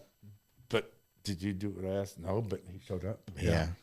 That's one thing that I've always said, man. It's like I had my brother that did his own thing, and I got friends that did their own thing, and I was just like, you know, they try to hire. You hire your hands. You hire your hands to help, right? And I'm like, hey, can you do it by yourself? He's like, what? I was like, can you do that by yourself? And he's like, what the fuck would I want to do by myself? I was like, because one day you're going to have to. He's like, no. Like, I'm never going to do that by myself. Yeah. I was like, I'm telling you right now. As I've had two businesses. One of them fell because what's it called, right before the pandemic, and then oil prices took a shit. Yeah. The other one was because bad investment, right? But I'm like, you're going to have to do that by yourself. Can you do that by yourself? Can I say something real quick? Mm-hmm. Those businesses were not failures. And they were failures. No. I was kidding. They were, but I always think. See?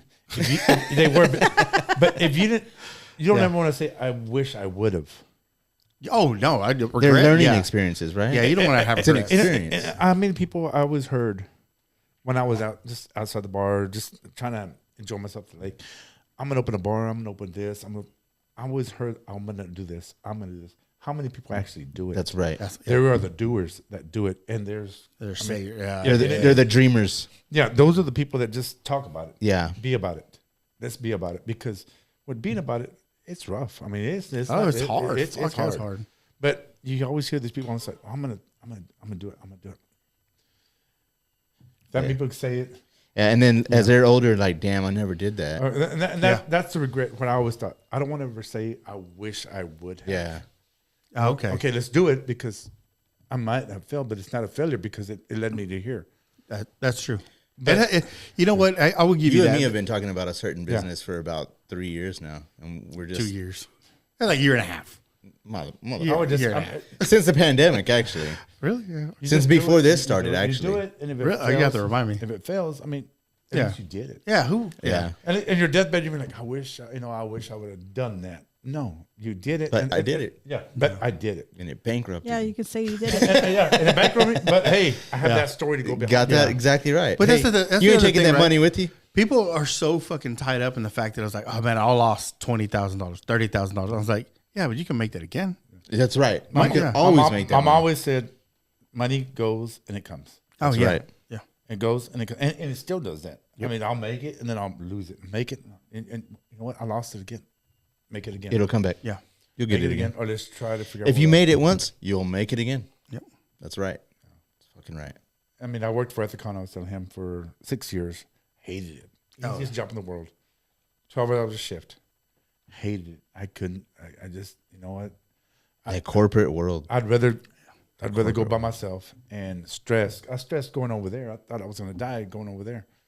Like, I don't want to die at somebody else's mercy. Yeah. I mean, let me Building somebody else's dream. Yeah. Yeah. Let me come over here and fight for what I'm thinking might happen. Or if it does, they did. If it didn't, hey, okay. I mean, that's my own thing. Yeah. Yeah. No, definitely, man. Like we've talked about this plenty of times. You just got to make that jump, man. You just got to. I know sometimes it's like it's the scariest thing. Oh, it's scary. Becoming your own business owner, because I mean, look, there's the paychecks are done. You know, it's ugly. You know, it's like you have to. Where's my money coming from to pay my bills? Where's my money to do all this? I was like, okay, your time of relying on other people, relying on the fucking punch card, clock in, clock out, it's over. Mm-hmm. You have to go out and make it on your own. Like you're your own boss, exactly. Which means you have to be a self-starter. You have to rely on yourself. Like this whole thing, like people don't get it. Like when you don't have somebody telling you, barking orders at you what to do, it's you. Yeah. You've got to light your own fire now. Like how many times I ask people, I'm like, when you go to work, do you wait for somebody to tell you to do something, or you just do it? That's a problem. You know, that's how you figure it all out. Yeah. Like, who are you? I mean, that's how I used to hire some of my guys, right? I'm like, because my thing was like, your first day is the first day with me. That's your interview.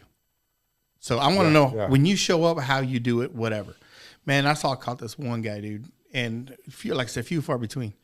I show up and he's like, he's nowhere to be found. I mean, I'm not calling his name out. Nothing. I'm like, where's the new hire at? He's supposed to be here. I guess he didn't show up. You know, so next thing you know, I see this guy fucking weaseling out from underneath the rustabout truck. And I'm like, the fuck? I was like, what are you doing underneath there? He's like, I was greasing, man. Because I don't know. I noticed, I got here and I got under it and I noticed some of the greasers had grease on them and stuff like this. I don't know when the last time it's been greased. So I found the grease gun on the side of the truck and I greased the joints up. And I'm like, fuck, you're hired. Yeah, you're hired. I was like, the initiative. Yeah, bro. He took the initiative. Every day after that, he would show up and he would clean a tool or something like that. He'd straighten something out, or he'd be cleaning the windows on the truck, stuff like that. Because I mean, I get home, or I get back to the yard. I'm dog tired, you know, or I'm trying to get all my ducks in a row before I even get to the yard. And this dude's already got the windows clean, got the truck started, it's warmed up, it's ready to go. And I'm like, shit, let's go, dude. And my guys, I always pay for lunch every time we went out. I'm just like, let's go. I know that's not me you're talking about.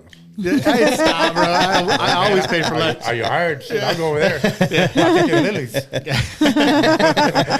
Yeah. Well, of course, when we had my restaurant, bro, God damn it. God, I've never been so stressed out. It's ugly. That's the ugliest business. That's cutthroat, isn't it? It's ugly. It's cutthroat, yeah. Man, you gotta be on your game.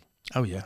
I did the bar business, like I said, over 23 years. I mean, and big money, fast money, because people buying shots, you know, and fast. You come over here and, man, you got to watch every hour that's employees put in, every food that you purchased. Yeah. Watching them pennies. Yeah. Yeah. Salt. Is there salt on the table over there? Because somebody's going to say something about that salt not being up there, or just anything. That's just ugly business. Yep. Damn. And I mean, I do miss it. I want to tell you that, man. I do miss it because I love the fast pace. I love being in the kitchen, man. Just fast, everything's going. You're looking at your fucking tickets, and you're just like, you want to take the next step because you don't want to be like, I can only focus on one plate at a time, right? So I'm like, I'm sitting there, get those, and I'm like, all right, I see the other ticket down the street. Warm up two, warm up whatever it is. Right. Like, not for just for one, but you're gonna do the two. You want to make sure you got enough for everything, and it's I love it because I will tell you one thing, man. Ever since I got out of that, my brain has dropped down a couple gears. Oh yeah, because that keeps you firing. Oh yeah, bro. Have you ever watched the show The Bear? Yes. Do you like it? Oh fuck, dude, I miss it. No, you ever seen it? Oh, dude, it's so good. Really? They're yelling at each other, it. and it's just go, man. Like I first started. That show is fucking fire. That shit is fire. I mean, I hear what you're saying. I see what you're saying, and I know what you're saying. But I can't find somebody to come in with that. That's the problem. That's the problem. Application to say, before even filling that out, well, can you pick me up tomorrow? A ride, or I'm like, oh shit. Like, and then even after that, there's no initiative. Oh, you needed a box right here to pick this to go. Yeah. There's no initiatives after the easy stuff. Nobody wants to do the steps. The easy parts. So I'm not even looking for the easy part. I mean, you're already ahead of me because And Oh, yeah. I mean, I'm like, well, let's go. Let's get it. Yeah. Let's clockwork. Let's get this done. Bam, bam, bam, bam. But I built my crew with these guys. I built my crew where literally just like that, I'm sitting there cooking something, and when I turn, I haven't even told anybody I need a box. I have my fork like this, and somebody's like, box. and that's what should happen.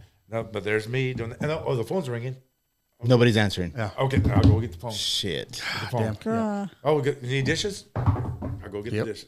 Man, that's just. That sucks. And I don't know, like I said, if I hit it the wrong time after the pandemic, or it's just. Culture. I mean, it's culture. But I'm better now than where I have been in the past going on 5 years. yeah, But now that's an ugly journey. yeah. I mean, that's just. Here's my thing, and it's all of the above. It's all of the above, but you got to build them. Yeah. You have to do what their parents didn't. And I get it, bro. I get it. The discipline. The look on your face, it tells me everything. I totally get it. But it's like this is the way I grew up, right? I had two mentors. I had the guy my dad, who make sure that I had everything that I needed, and make sure, que no me faltaba nada. Yeah. You know what I mean? He's the one that makes he's my rock. Yeah. Then there's your second teacher, the one that teaches you how to work, the one that teaches you I'm going to be better than the man that raised me. And the other guy, the second guy was Alan Eckert, because my shit, like he saw, like even he would tell me, I see potential in you, but I'm not gonna take your half-ass work. No, That's your teacher. Yeah, that's your teacher. Yeah. And it was so Literally, minor. in your case, Yes, that was my teacher. a teacher. And literally, I would sit there and weld, and I'm like, he could tell when I fucked off. I was like, I'm just gonna get this over. Yeah, he would have me grind that fucking thing back down and re-weld it. done. Good. Yes, because he's like, Done. yeah, he's like, he goes, no, I'm not gonna take your half-ass shit. Like straight up like that. My teacher, my welding teacher, I'm not gonna take your half-ass shit. Grind that shit off. Fucking do it again. He goes, I know what you can do. I don't want half-ass shit in my shop. You're not going to be the one to produce it. He goes, you're better than half these other guys. You're not going to give me your half-ass shit. So now, And I was like, ole pues. well, I mean, and that's good. Yeah. And that's what we needed. But where did it fall off, and why did it fall off? Oh, that's a good question. And now, do they have these AI? Yeah. Because, So dime's going to come up now automatically. okay, I can tell you where it kind of started, and people might get some flack for this, because it didn't start with Alpha Z or Gen Z It's okay. or Gen Millennial. Yeah, or whatever. it doesn't Same start with their that. parents. It started with, well, I guess millennial. We're With millennials. us. Yeah, we're okay, millennials. It started I with think I'm a us. little older than you. It's the whole. Yeah, you're older. Yeah, you're older than me. Hey, come on, man. It's the whole. No, it's the whole. I want my kids to have it better than Yes, me. that fucking And then me and mentality you've right had there. this conversation before, and we came up with, well, what was so bad about how you had it? Yeah, you didn't have it bad. You're learning. What you thought was so bad. Is it you were on the ass end of an ass chewing that you got offended by. Mm-hmm. Okay, stop with your offended. No one's coming to save you. Yeah. I noticed that with some of the people that are my age, where I'm like, man, you need to get your, they're just like, well, at least you tried. No. You didn't try hard enough. Yeah. Well, did you have fun at least? I tell my kids, did you have fun losing? No, I don't say losing, but did you have fun playing the game? He's like, yeah. And it always irked the shit out of me when I see my kids and they're not upset about losing. Yeah. And I'm like, what do you, when I see my son, we'll leave his basketball game and he's crying. Good. I want that. Yeah. I want you to see that. I used to put dents in my locker at football. Yeah, did you? Oh, fuck yeah. This last game, man, these last two games that I've been playing with my son, he's 10 years old. He's playing for the Y. We leave and he's on the verge of crying. Yeah. And I'm like, and I'll sit him down. I was like, look, man, you did good. You need to move out a little bit and you need to quit. I don't want to say choking, but you get overexcited and you overthrow that ball. I was like, you need to stop. You need to slow down. You need to do your thinking, son, before that ball gets to you. Yeah. But then I sit there and he's like, well, guys, at least this is the other parents. Y'all, it was a good game, guys. Yeah. Y'all tried very hard. And I'm like, yes, they did, but we're going to go get something. We're going to go take y'all to get some pizza. I'm like, no. Yes, pizza. Yeah, go to Lily's Pizza. Get some pizza. Lily's Pizza. I did have that experience. So my son, my mom always told me, she always hurt for your kid. With your kids, you hurt. Oh, yeah. And I never really actually knew that. I heard, mom's like, I know what you did before you even did it. Mom's always told me that. Mom's always said that. So my son I had a game. They were in the playoffs. It came down to him, and he lost. Before, but before they were always kicking butt. Right. This time, they lost, and I have recorded him, and I see his expression, and he just does that. Devastated. Just like, and me, I'm crying loud. Will you bring that water, Oscar, please? The pretty water. The pretty water. I'm crying. I'm just crying as more than he is. Because I see him hurt. Yeah. Yes. Oh, yeah. Oh, Yeah. that does hurt. I see him hurt. Yeah. And they've always been dominating, so he doesn't know hurt. Yeah. Because they're always winning. Mm-hmm. And he's a freshman playing in a varsity team, basketball. Oh shit. Okay. Yeah. So I'm like, okay, well, but it came down to him, and it all fumbled. And I said, I actually cried. I'm like, God damn, I'm watching him like, man, I'm hurting for my kid because. It's hard to see them do that. Yeah. I said, but I kept thinking like, okay, let's talk to him. Let's figure it out. I was like, man, I told him, I was like, that loss wasn't a loss. Think about it. You learn from that. Yeah. So learning. So many learning lessons. So many lessons to learn from that one Yes. moment. I mean, so I remember coaches in football were like, man, I had some badass coaches when I played football. I had the Coach Gandy. oh yeah. I had fucking amazing coaches. Fucking amazing. Yeah. Coach Ben, I don't know if y'all went to Lakeview, but Coach Ben Norton, they named the gym after him. Yeah. Amazing, bro. Like coaches, like this is like they used metaphors for life, and it was fucking awesome. It was like you could everything that they said, bro. You could use it. You could turn it towards something. And I was like, man, that was.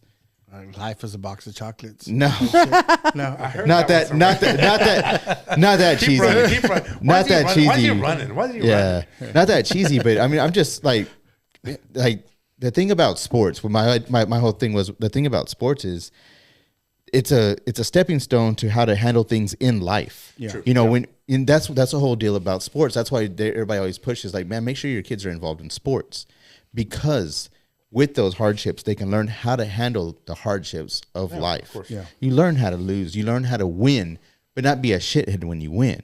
You know what I mean? You learn how to you see like you're gonna lose and you're gonna win. That's also life. Yeah, that's a good point. You know what I'm saying? Like that. But there's a lot of kids that don't get that, and if they don't have the right coaches in it either, like you need a coach that actually brings that around. And hey, guys, it's great. We won. Enjoy it. But don't get your head, full because guess what? We got a harder team next week. Yeah, you know what I mean. So it was. There's a lot to learn in sports, man. And especially with like that camaraderie. Because well, that's different. Oh, that's the best part of it, though. Oh yeah. That's why I told him. I said, when you 30 years from now, 10 years, 5 years from now, you'll never forget those guys. You can remember, hey, that guy. Anything happened.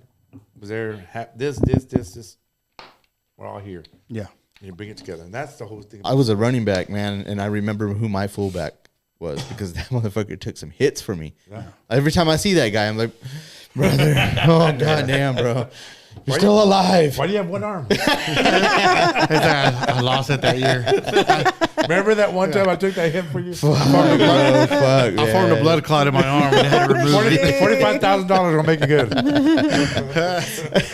No, man, I just, God, man, I pray a lot for these younger kids. It's rough. But like I said, back to what I was saying, man, you have to build them. And some of them, Cash is so fucking good sometimes, right? Because I hired this one guy, Rhino. He was the hardest dude on hands. The hardest. He was. He made motherfuckers wish their life would end. Yes, he was so hard on hands, man.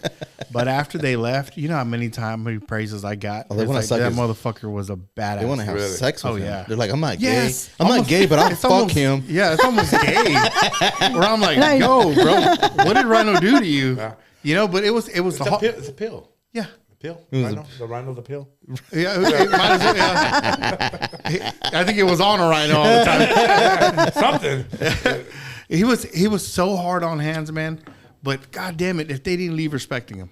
Yeah. And I'm like, God, all right, there you go. Well, because he made them grow up. Yeah. He made them get out of their little fucking kid bullshit, and he made them man up. He made them become a man and fucking do a job or get the fuck out of here. Yeah.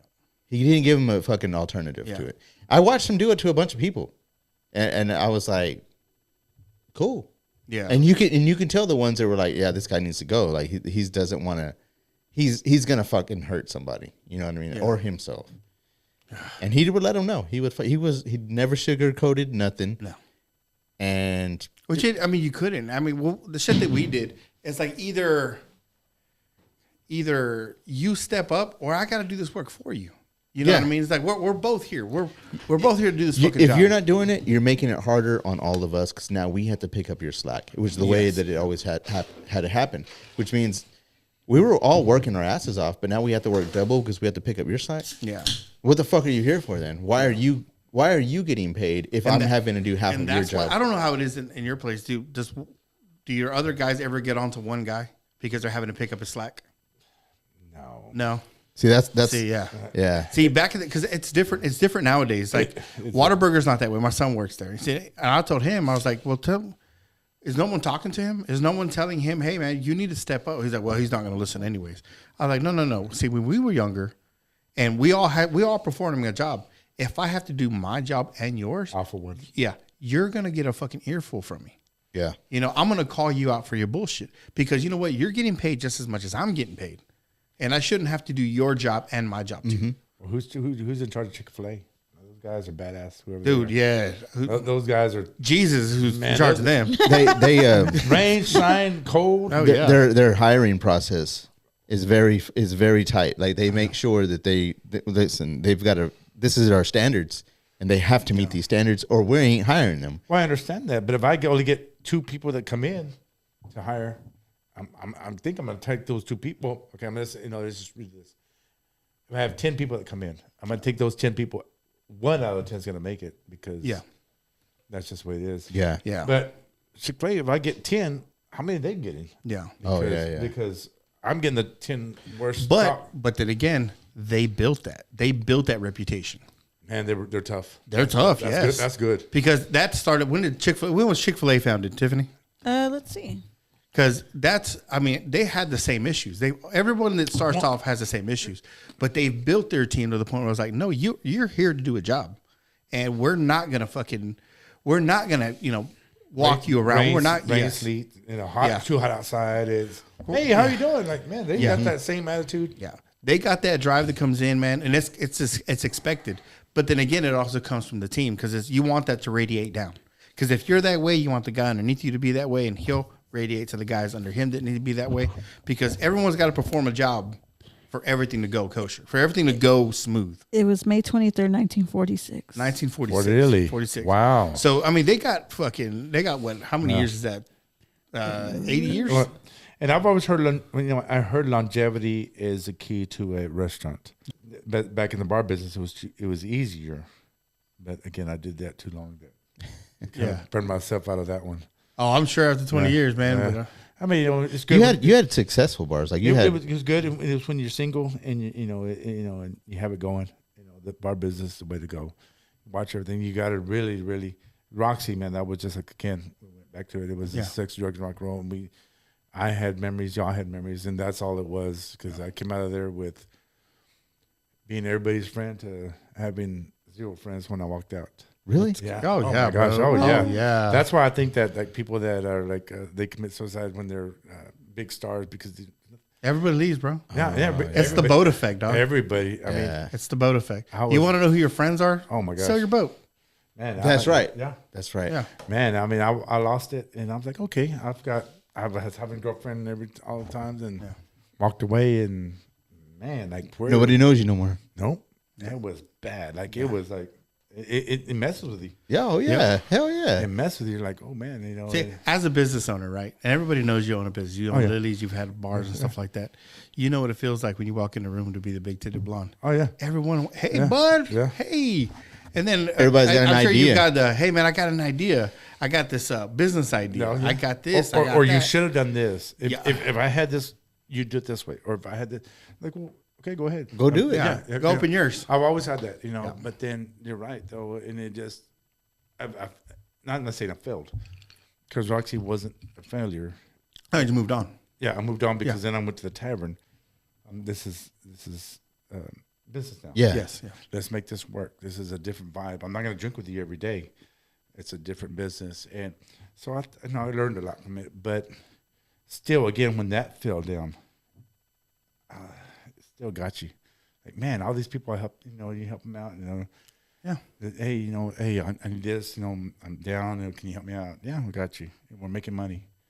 When you fall, there ain't nobody there. No, nobody there to catch you, bro. Nobody. I know. For God. Nobody. That's the realest shit right there, bro. That's rough. I mean, And no one understands that unless you start opening your own business. Man. it's rough. Yeah. I mean, you'll call them like, hey, I don't really need you, but if I need you, oh, you know what? Next week it's gonna rain. I don't know if I can help you. I'm like, it's cool. Like, don't worry about it. I'll be okay. But man, you don't. You know what? And I could probably. And back then, at boxing, I used to roll 15 deep. I'd go in somewhere. Yeah. I had an entourage like, hey, here, let's do it. Yeah. And I got tavern. Okay, I mean, a little bit, but I knew. But still, it just Yeah. kind of stand alone when you're gonna do it. Yeah. Out of all my endeavors, bro, out of all of them that I've ever done, I could count everybody that my closest friends. I can count them on. Oh yeah, for sure. No, for sure. And these are the ones that I met along the way, where it's like sink or swim. I mean, I've met hundreds, thousands of people, but literally, I got 5 fingers. I can name everybody. I can make and I can call them right now, and they'll answer. They'll answer. And I can do that. But in the life lesson learned, the people come down to is your family. That's there. Yeah. You could have left your family in which did wherever you're living life, you're doing whatever. You come back, your family's there. Yeah. That's where it comes down to. Like, God, man. But we also got to learn how to leave that ego, because you had that ego before you left. Dude, guys, we're like right here, bro. Yeah. You had that ego, and then when you came back, it's like, hey, it is hard. It's hard. You got to drop it because that reminds you. It's a defeat. I kind of like a defeat, but again, I don't think I would trade what I've done. Oh no, hell no. The experience of all of that. No, and I wouldn't. I mean, and I've always lived either high or low. Either I'm making it big or I'm losing. Yeah, but not that little highway where I like the fact that even though it all goes to shit, I can go vent to my mom about it. And she'd be like, "Yeah, that shit was hard." My mom's there with me. Yeah, she knows. Mom. Yeah. You turned to a fucking a shithead. Yeah, for a little bit. She's like, but she said, "I love you." Yeah, just hope you learn your next go around. But that's who you turn back to, though. Yeah, remember the ones that are here to listen to you. That's right. They're right. Absolutely right. Oh, they're not there. Yeah. No. No, man. Oh, that right there is the realest shit. That is real. And like I said, after the first time, I thought, okay, I learned it. Second time, like, okay, I think I got it. And it still messes. It still gets you. It's still like, man, y'all fuckers. Yeah. That's why I've always told myself, if I ever do it again, any business, I'm not going to hire friends, and I'm going to have, if I do partner up with somebody, they'll have some skin in the game. Yeah. Because I've messed up plenty of times where it's just like, look, man, we can separate the work, the investment and the work. Yeah. And it never works out that way. I mean, even going back to, I watched that NWA, which is easy and then back then. Yeah. I mean, it's always the minds. My mind doesn't think what your mind thinks. Your mind doesn't think what my mind thinks. Mm-hmm. So it's always, somebody's always going to think outside. Yeah. Yes. Yeah. Oh, I'm making this. Oh, okay. You were just a dishwasher a while ago. Yeah. No, but because I'm dishwashing, I'm making this happen. And then somebody's always going to make it fumble somehow. Yeah. Oh, yeah. Someone gets a big ego about somebody's always going to have that, no matter how much you go into it and say, hey, you know what? Hey, we're about money here. I know Abraham's got a big ego on this podcast. Damn. I'm not going to sit on that side. I'm going to sit on that side. Whoa. On that side. Shit. No, actually, he's actually out of left field there. I just thought. But it is. Yeah. I mean, and it's hard to find people like. I mean, you got to think level. Yeah. I mean, hey, when I'm thinking, and if we do mess up, it's the liquor. It's the liquor. If we mess up, hey, it was 2 minutes of mess up. Hey, we're back. Oh yeah, and that's where I'm at. Like I don't. When I leave this bitch every night, right, or every Wednesday, when I leave out this motherfucker, I know it's not a one person game. I don't feel that way at all. Where I'm just like, bro, if it wasn't for Tiffany back here and Abraham, is that you, Tiffany? Yeah. If it wasn't for her, working the switcher and Abraham doing the editing, his editing, like I'll be honest. Okay, so I can put mics together, so I can do all this shit. What the fuck does that matter? None of it matters if it's not a fucking cohesive team that does it. Right. You were like, I'm the talent. Right. I'm the fucking. I'm the face. I'm the face. Look at me. Hey, I'm that face. You zoom in that camera a little bit more. Who takes more of the film out there? Who takes more of the camera? But going back to, we're more Mexicanos, and going back to, my back side of the Roxy, you know, like, Mom, I need somebody to do walk floors or something. You can do it. Yeah, I guess I can. Yeah. Okay. Well, I need to hire somebody to watch the door. Well, you can do it. Well, I guess I can. Yeah. Then you're a one-man group. Yeah. And you're trying to be the bouncer. You're trying to be the. You're stretched. Mediated. Yeah. Stretched in. Stretch because we're Mexicanos and we think we can do it all. Yeah. You think, well, we can do it.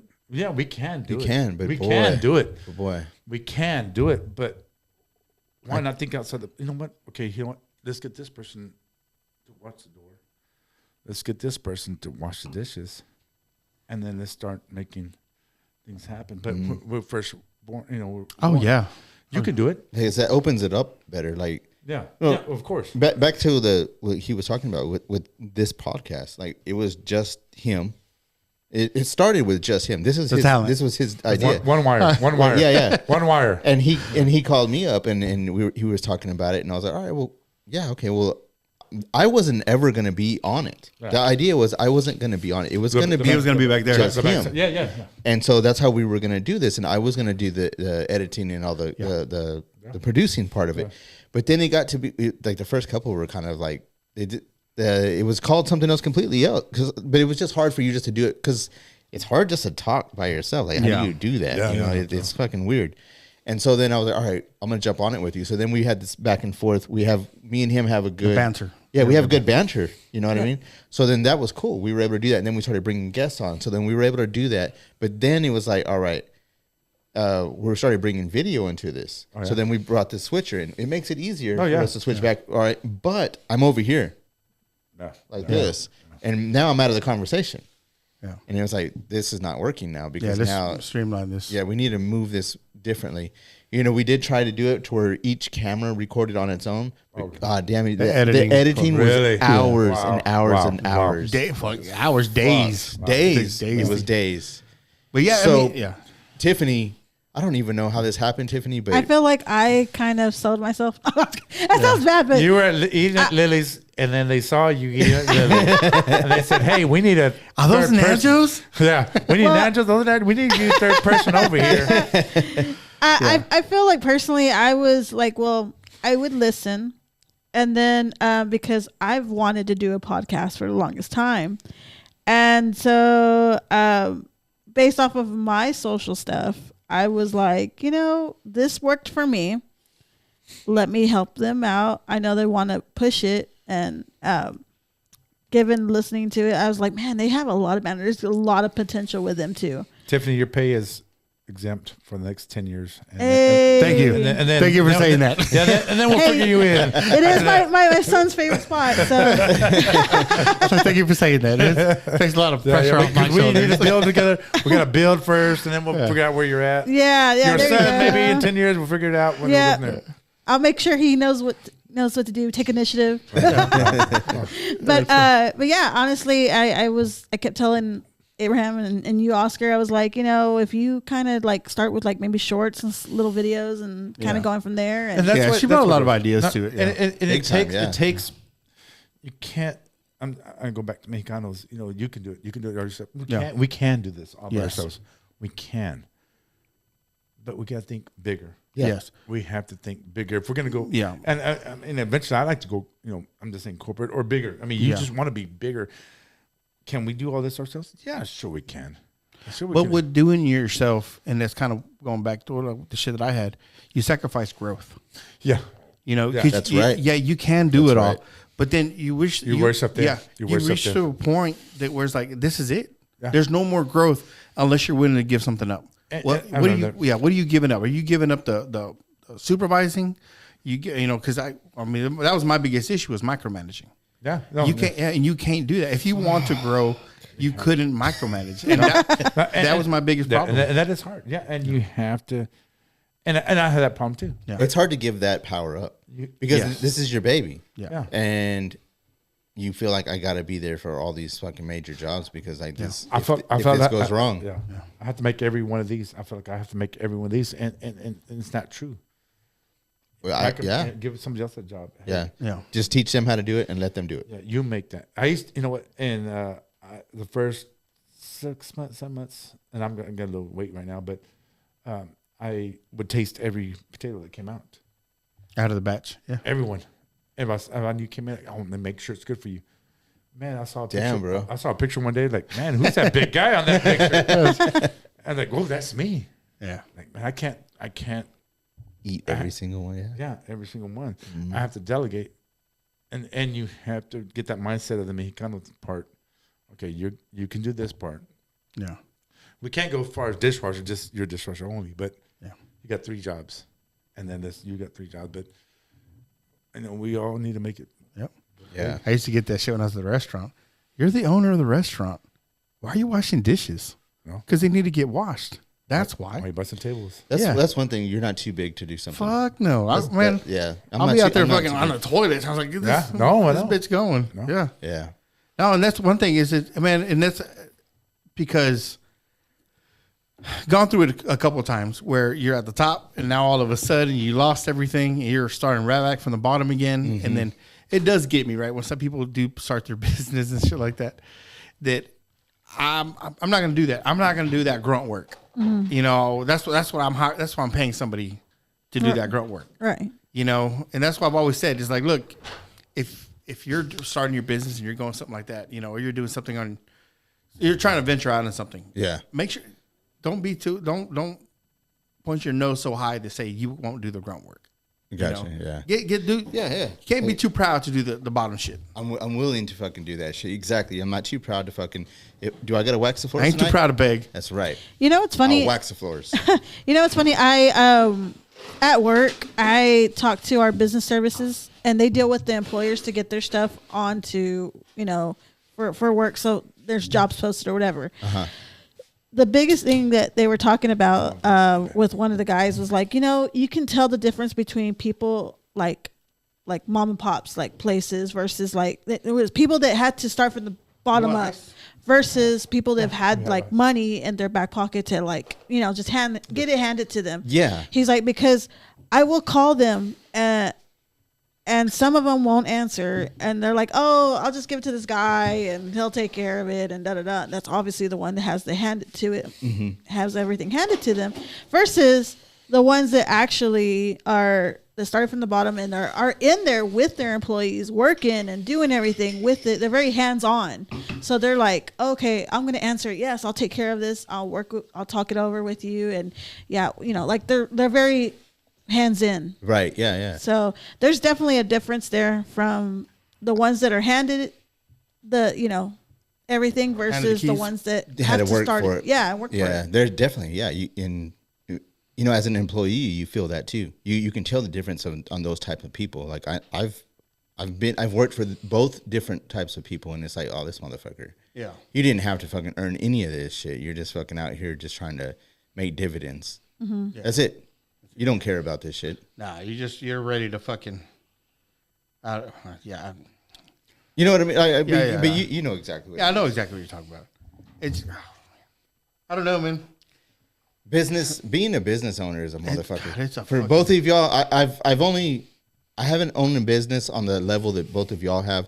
I've worked for myself for a little bit as a contractor, and that was a eye-opening experience. And it was very hard for me to go from that back to working for somebody because it was like, wait a second, yeah, I got to punch a clock. It's funny because I did for a little bit. I went to cut and grass. I went. I was working for myself for a little bit, and I was like, you know what? I'm gonna go do corporate. I'm gonna do a corporate job. Corporate sucks. Fuck yeah! I was like, you know what? I don't want a job where I got the absolute minimum responsibility. Yeah. I was like, I'm gonna be Big Lots shittiest employee.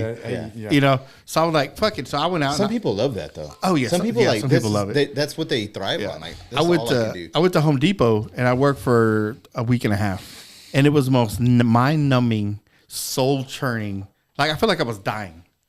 Yeah, I felt like I was dying. I was like, I got to get the fuck out of here. That's why I felt the Ethicon. Oh really? Yeah. That's why I felt. Yep.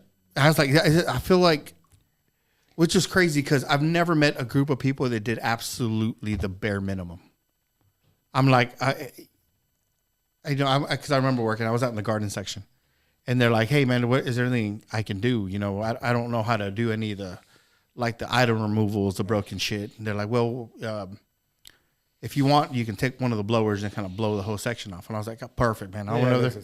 I fucking blew it off like that. And 5 minutes. Right. 5 minutes, done, right? Yeah. So I'm saying, I get up, and then there's these fucking carts filled nothing but plants. And I'm like, what's up with that? And I was like, oh, well, we have to wait for such and such to put them down because they don't belong to Home Depot. Yeah, that's right. And I was like, shit, okay. Wait. Yeah, and I was like, well, how do we, whatever, right? So I go on days off, and this is, I'm saying, I worked there a week and a half with days off, you know, so I come back, and it was 2 days later, those plants are still there. They're still in the same spot. So I'm like, what the fuck? What the fuck? I need something to do. Hurry and wait. Exactly. So I was like, who's in charge of this? I'm like, well, actually, she's right there. So I talked to her, and I'm like, so these plants, where do they have to go? She's like, kind of looks at me like, who are you barking orders at me? I was like, look, I'm sorry. I don't mean to be any disrespectful, but, you know, I'm here 6 hours, and I need something to do. So she hands me this sheet, and the sheet is basically the flower placement. So she's like, okay, well, just do what you can do, and then I'll come back, you know. So I'm sitting there. There's like 7 of these big fucking carts. Man, I'm putting them down. I'm looking at this, and she comes back. She's like, where are all my plants? You know, she's like, the carts need to go somewhere. Don't work too fast. Yes. Don't work too fast. You know how many times I've got bitched out for that? Don't work too fast. You need to slow down. Yeah. And I'm like, wait, what? You telling me I need to slow down? She's like, yeah, man, you're working. You need to slow down. You're going to end up hurting yourself. I was like, they're fucking plants, man. Yeah. You know? Yeah. So I'm sitting there. I do this whole fucking thing, right? I put the fucking flower pots up. I clean everything up, all broken merchandise. Yeah. They show me how to use a little scanner to put all this shit up. So I put all this stuff up. And we got crates upon crates sitting in the back. And I'm like, what are these? Oh, these are stuff that needs to get put together. And I'm like, cool, where are the tools? So I can put these barbecue pits and these riding lawnmowers together. That one nail and that screwdriver. Yeah, that's all I need. That's, you know. They're like, oh, we don't do that. We have contractors that do that. Yeah. Excuse me, what? Yeah. I was like, wait a minute. You have contractors that come out and put the barbecue pits together and the riding lawnmowers together. These guys are from Kerrville. Right. Yeah. So I'm like, okay, so when do they show up? Well, they'll be here Thursday, and they're going to try to knock out 10 units. And I'm like, okay, what are we talking about units? Like 10 lawnmowers, 10 barbecue pits? No, 10 total. As long as they can get 5 and 5, where's that? And I was like, are you serious? Yeah. So I was like, they're paying these guys to come from Kerrville. So these guys show up. And I'm like, so what's up, man? What do y'all do? Clean clothes. No. They're these, they probably lived in the hills. Oh, wow. That's how they showed up. Wow. Fucking, I'm stains on there. I mean, like they look, I'll just say, they look like junkies. Okay. Okay, they show up in a fucking Honda Civic with a bag of tools. One bag? One bag of tools. How big of a bag? No, like a little fucking purse. Okay. With fucking screwdrivers, a crescent, maybe some wrenches in there and a hammer, stuff like that. That's what they come from Kerrville with this, like this, in a beat up fucking Honda Civic. What the fuck? Yeah, bro. So they get out, right? So they're working for a company. They work for a guy. And this guy, what he does, he hires people to go out to the Home Depots and put this stuff together. That's all they do. That's all they do. They're assemblers. He'll provide them with the room and stuff like that. But I got wind of this because he's charging Home Depot for put them in a room so they come back. No, their asses, they're driving back to Kerrville. Oh, and they're still charging the rooms. Still charging the rooms. Wow. So I'm like, oh, these motherfuckers. Oh, they're getting banged. Oh, yeah. So I'm like, how much are you making? He's like, well, we make $25 an hour. Each of you make $50 an hour. I mean, $25 an hour. He's like, yeah. So I know the goddamn owner is overcharging the shit out of Home Depot. Hell yeah. So I was like, so what we do Home Depot, we do Lowe's, we do Ace Hardware, we do everybody. And I'm like, what? Wait, what? Okay. By the way, do you know how easy it is to put all this shit together? Yes, absolutely. I knocked that shit out like nothing. Yeah. So I'm like, but they don't. That's the thing. They don't want their employees are not allowed to touch anything. Like all the merchandise inside the store. I thought, okay, where's this stuff at so I can stock the stuff up? They have other merchants that come out and stock up the shelves. Yeah. So basically, the employees are just bodies. That's it. That's it. They're there. They're there to assist. What's even They're funnier is whenever I associates. ask them a question, they have no fucking idea. No clue. I'm like, what else are you fucking doing? You know how I know? I found all this out. So, anyways, I'm sitting there in the paint department, and I get this guy. My manager comes up to me. He's like, "Hey, I think we got a shoplifter at over there." He's got his hands in his pocket. Yeah, he's got his hands in his pocket. Well, he's writing stuff down. Yeah, on a notepad. He's walking down Yeah. the aisle. Yeah, so I'm like, so what's up, dude? Do we stop him or something like that? No. Stay back. Stay Yeah. back. You can't touch him. Don't get too close. Don't get too close. Exactly. Don't get too close. Don't get in his way. If he decides to run, we can't stop him. Do not follow him into a parking lot. So what's the point in telling me then? Oh God my damn. God. Exactly. So what are we doing? And I'm like, if you touch him or you follow him into the parking lot, you're automatically terminated. Fuck. So I'm sitting there and I'm like, well, okay. So I go up to the guy and I'm like, well, no one's doing nothing, but everyone's watching from a distance. I walk, The cameras. yeah. See if he runs off. I walk up to him and I was like, can I help you, sir? And he's like, oh, no, just taking inventory. And he's like that. And I'm like, inventory? He's like, yeah, I do where the flower section was, right? Where he did the gloves, the fucking little hand guarding. So he works for one of these other companies. Yeah, he works for the company. I was like, wait a minute, y'all don't know who's taking inventory of his own fucking stores? So I go back there. I was like, he's writing inventory. He's like, on a piece of paper. They usually have tablets, and I'm like, okay, but he's got a piece of paper. It's little marks, Maybe his little marks, tablet. little marks. Yeah. Maybe his battery was dead on his fucking tablet. Maybe. You know. So I'm like, what? Hold on, what the fuck is going on here? Well, mama, and when I'm sitting there dealing with this dude, I hear those little those black straps that are over the tools and stuff. Oh, yeah. You hear him, beep, beep, beep, beep. This homeboy is leaving. He's like this, bro, running out the fucking front door with Milwaukee and DeWalt stuff in his hand. Don't chase him. Don't. No one chased him. No. If anything, they went like this. Go. You go around. Just to make sure that they don't accidentally touch it. Don't trip. Yeah.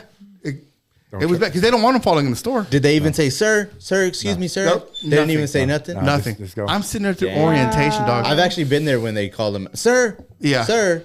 You know how That's much it. money? And when did I was 2022 when I was there.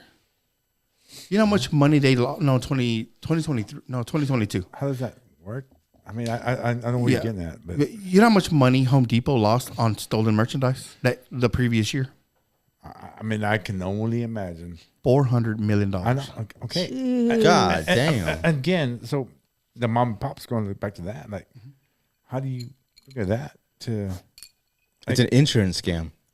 I feel like it's a fucking insurance scam. Right? I mean- They're gonna write it off anyway. Yeah. I don't know, man. I don't know. It's time to quiet. I mean, let's figure it out because I need to figure this. yeah, that's a very good question, man. We need to sit I down. had 24 potatoes a while ago. Exactly. And there was only 13 a while ago. So let's figure out where those other ones went. See, like that's another one I don't understand. Like these people, that every time the storm comes through, they call the insurance, and I'm like, aren't your premiums fucking high? Maybe And that. at what point, when do they drop you and you have to find another insurance? Maybe that much corporate. I don't know. Yeah, So much I don't know. I don't know how they do that. Because I know You're right, though. I know people that every time they get a ding, you know, or something happens inside the house, call the insurance. Insurance, yeah. And I'm just like, I know you're. How can I put it? You've called more times into the insurance to fix shit that broke with your house than you've paid them in premiums. So here's another thought on that. How does that like, work? This so like we're talking about Home Depot. So say Home Depot has like Milwaukee tools in there. It's not usually directly from Milwaukee Tools. It's usually a vendor, right? And then they're just paying for a spot within Home Depot. Yes. So is Home Depot even responsible for that, or are Right. they telling the vendor, "Hey, you need to have your own insurance for your shit"? That's I think they both have insurance. yeah. I think they cover the losses because they're So there's double loss of revenue. insurance. Yes. Wow. Yeah, because they don't. I mean, being that big, they don't give a fuck. They don't care because at the end of the day, I get my money. It's like a farmer, Yeah. right? They get do their that. money. Oh, they got dude. insurance. Oh, yeah. Because I've sat in the fucking at Stripe. So while I'm here listening to these farmers talk, they're like, Oscar, I can plant that seed an inch too shallow where it burns up, or an inch too deep where it doesn't grow. I'm gonna get my money. Yep. Insurance. And I'm like, wait, so you're not even required to fucking produce a crop? They're like, no. Every 3 years. They're going to make something every 3 years. But it doesn't have to be a big production. They just have yeah. to show that Or just- they tried. I tried. Well, with Yeah, the there's with the effort amount in of it. money, Yeah. with the amount of money, they did take a fucking year off. Yeah, I'll fucking grow it. If it doesn't grow, I just won't file the claim on it. Because there are years where it's like, oh, so I guess we're not doing anything this year. I've seen it firsthand. I watch it happen every And fucking it's robbery. Yeah. So, somebody has that formula. I mean, Oh, yeah. well, a lot of people have that formula. I don't. I wish I You did. need to get into with Yeah. the right people. Yeah, I'm still stuck at Roxy. I'm trying to get that back. Yeah, let's get it out of there. I got one last punch. Anybody use on that guy? What's that? I got one last punch on. Yeah, go. As old as he is, bro. I gotta save it. I gotta save my last punch. For Yeah. somebody. The right That one. Toby Keith punch. I don't know. I got not that as one. good as a. I know, but I gotta save it for the right Yeah. one because it's only one. Ain't as yeah. good as that one. So one of my but good I ones only as I ever only got was. one. That's good one. right. Yeah. I got one good one left, and that's it. Fuck yeah. Well, the podcast I ain't over I yet. used a lot of them carelessly, but Oh yeah. Oh, I bet, bro. I bet the fucking bar scene was insane. oh man, that was rough, man. You know what? And when I got there, I didn't know anything About the bar. fighting. Oh, okay. In general, about all of it. Yeah. I was green. Yeah. And man, you get tired. How did you even get into like what got you? I was walking by the rocks the first time, and I was working for my dad. And I looked up and said, "For rent." I was like, "Man, I think I can do this." You know, and I started. I went over there and opened it up, and like I said, but it took on. It started as a club. It started too big. It went too big, too fast, Yeah. way too fast. Hell yeah. Like, yeah, there's not even carding over there. Hell yeah. Man, and there I was trying. You know, everybody's like, "Hey, you can be the dishwasher." Okay, I'm the dishwasher. You can be the bouncer. Okay, I am. You can be this, and man, then I started, and you start getting to, you know, you get fights. You start getting stuff, and start getting beat up, and you're like, man, this is not cool. It's not fun getting beat up all the time. Yeah. Better start fighting. Yeah, because you're back. having to do all that shit. Yeah, then you start fighting back, and then okay, you win one. Woo! I won one. Then you kind of keep going. You win 2 out of 30, and I go, okay, well at least. Man, talk about trial by fire, right? It's it's a trial by error again. Oh, I imagine. and then like I said, you're in the barrio again. But again, then after leaving there, going to the tavern, I was like, you know what? I don't want to drink with everybody every day. I want to, you know, Run a business. Let's run a business. Yeah. I don't want to have girlfriends that I hire. You know, let's get this going. And it started there. Tavern. I mean, it took off, and that was you wanted that place that had it was diverse. Yes. You had your blacks, you had your whites, you had your Mexicans, you had everybody that was in place. It wasn't one outsees the other. But then it just kind of overturned after a while. You know, after the pandemic, it just everything changed. yeah, that was just. I mean, I would start a fucking blue club now, man. I can beat up all those fucking millennials. Those little Gen Zs. What's up, though? if they come out, Yeah, that's true. if they come out. I want to we'll open up a social media bar. There you go. A social Well, media well, bar. they're There you all go. tough. They're all tough. Yeah. They're all tough. Everybody's toughed in. Everybody come in here. We're gonna get you a camera as soon as you walk in. Could you imagine? Like everyone's walking around with like It's a selfie tablets, cam. Everybody's right? with their phones. Tablets and their They're headphones. sharing their links. I got you. Yeah. Have you ever seen the what's it called? What do they call them? The raves with the headphones. The Ray-Bans? No, The EDM? yeah, it's EDM, but everyone's walking around with fucking headphones. No way. Yeah. And they're talking shit to each No, other. no. Like you hear the music. I haven't seen that. Yeah. That's called it's called mute something. Oh, I forgot. It's- It's like they do dancing and stuff like that, but they have everything going on in the Yeah, headphones. everyone's listening to the same song, Yeah. but it's like a quiet rave, or maybe a Yeah. quiet rave. Maybe something it's like a quiet rave. That So- sucks. something All I like can tell that. you is that sucks. Even I searched it and it says, no, I'm sorry, no. No, that's so with tablets, right? And everybody's just like on social media because you had that one guy. Who typed that? Who's They'll do that. Yeah. Who called me a bitch? That guy over there. And everybody's like this. He's like, don't look up. Don't look up. Don't look up. He's gonna see you. He's gonna see you. He's like, oh, close the page. Close called the a page, silent- Terrence. delete. Oh my God, Adam, he's coming. He saw you. Don't make eye contact. Don't make eye contact. It's like, It's called a excuse me? silent disco Silent disco. or a silent rave, like you said. Again, I mean, fuck An that? event where people dance to music listened to shit's on gonna wireless headphones. Shit's just gonna go to different Yeah. aspects of where You got, I mean, yeah, either you adapt, right? You got to Well, adapt I or mean, die. you have to adapt. So, I mean, I hit 50, 51. And I don't feel old. Like, But Oh, yeah. I mean, but people are like, man, you're old, like fucking really old. I mean, but Nah. I don't feel it. Nah. I'm 50. Unless I got to look under the couch, then my knees hurt. Yeah. I mean, but you got to change with the times. Yeah, yeah. You have to go, but I don't want to go with that AI. Oh, Drinking with no. a buddy at the bar. Yeah. Okay. Like we were talking about maybe even like a bar, like a cigar bar, but downsizing. It's just catered to people that fucking. My bad. Am I giving it away? Take God it damn easy. it. Take it easy. All right. Well, Dang. I still okay. Still spilling. San Angelo is too far behind for anything. Yeah. I think. San Angelo's a hard. We live in. This is a hard demographic because it's like everybody's ready for it, but yet they're not. No, they want to talk about it, but they want to be about it. Yes. They want to be about it. So again, going back to the tavern, I was like, you know what? I'm gonna open up this place, and I knew my genre. I said I want to go this way because I know where this is at, and everybody does this. And it didn't work even with the DJs because they were like, no, we want to play this. We want to be this because that's what people want to hear. I think, but in 5 years from now or 10 years from now, this is where we want to be. Yeah. But San Angelo can't adapt to it. They're not ready for that. We're Yeah. not going to go to that. We're not going to Oh, go it's like the fucking. Why nobody made new cumbias? It's like we want to hear the cumbias from 1980. Yeah. Yeah, exactly. You want to hear the 1980, but there's new, and I never turn back my They're like back. Frontera. No, okay, I never turn back What to is that? Mexicans.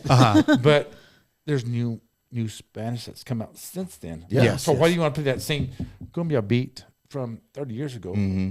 But okay, you can play Bon Jovi, which I think because you still It's almost like an era thing. Like But then you want, Yeah. but you can't.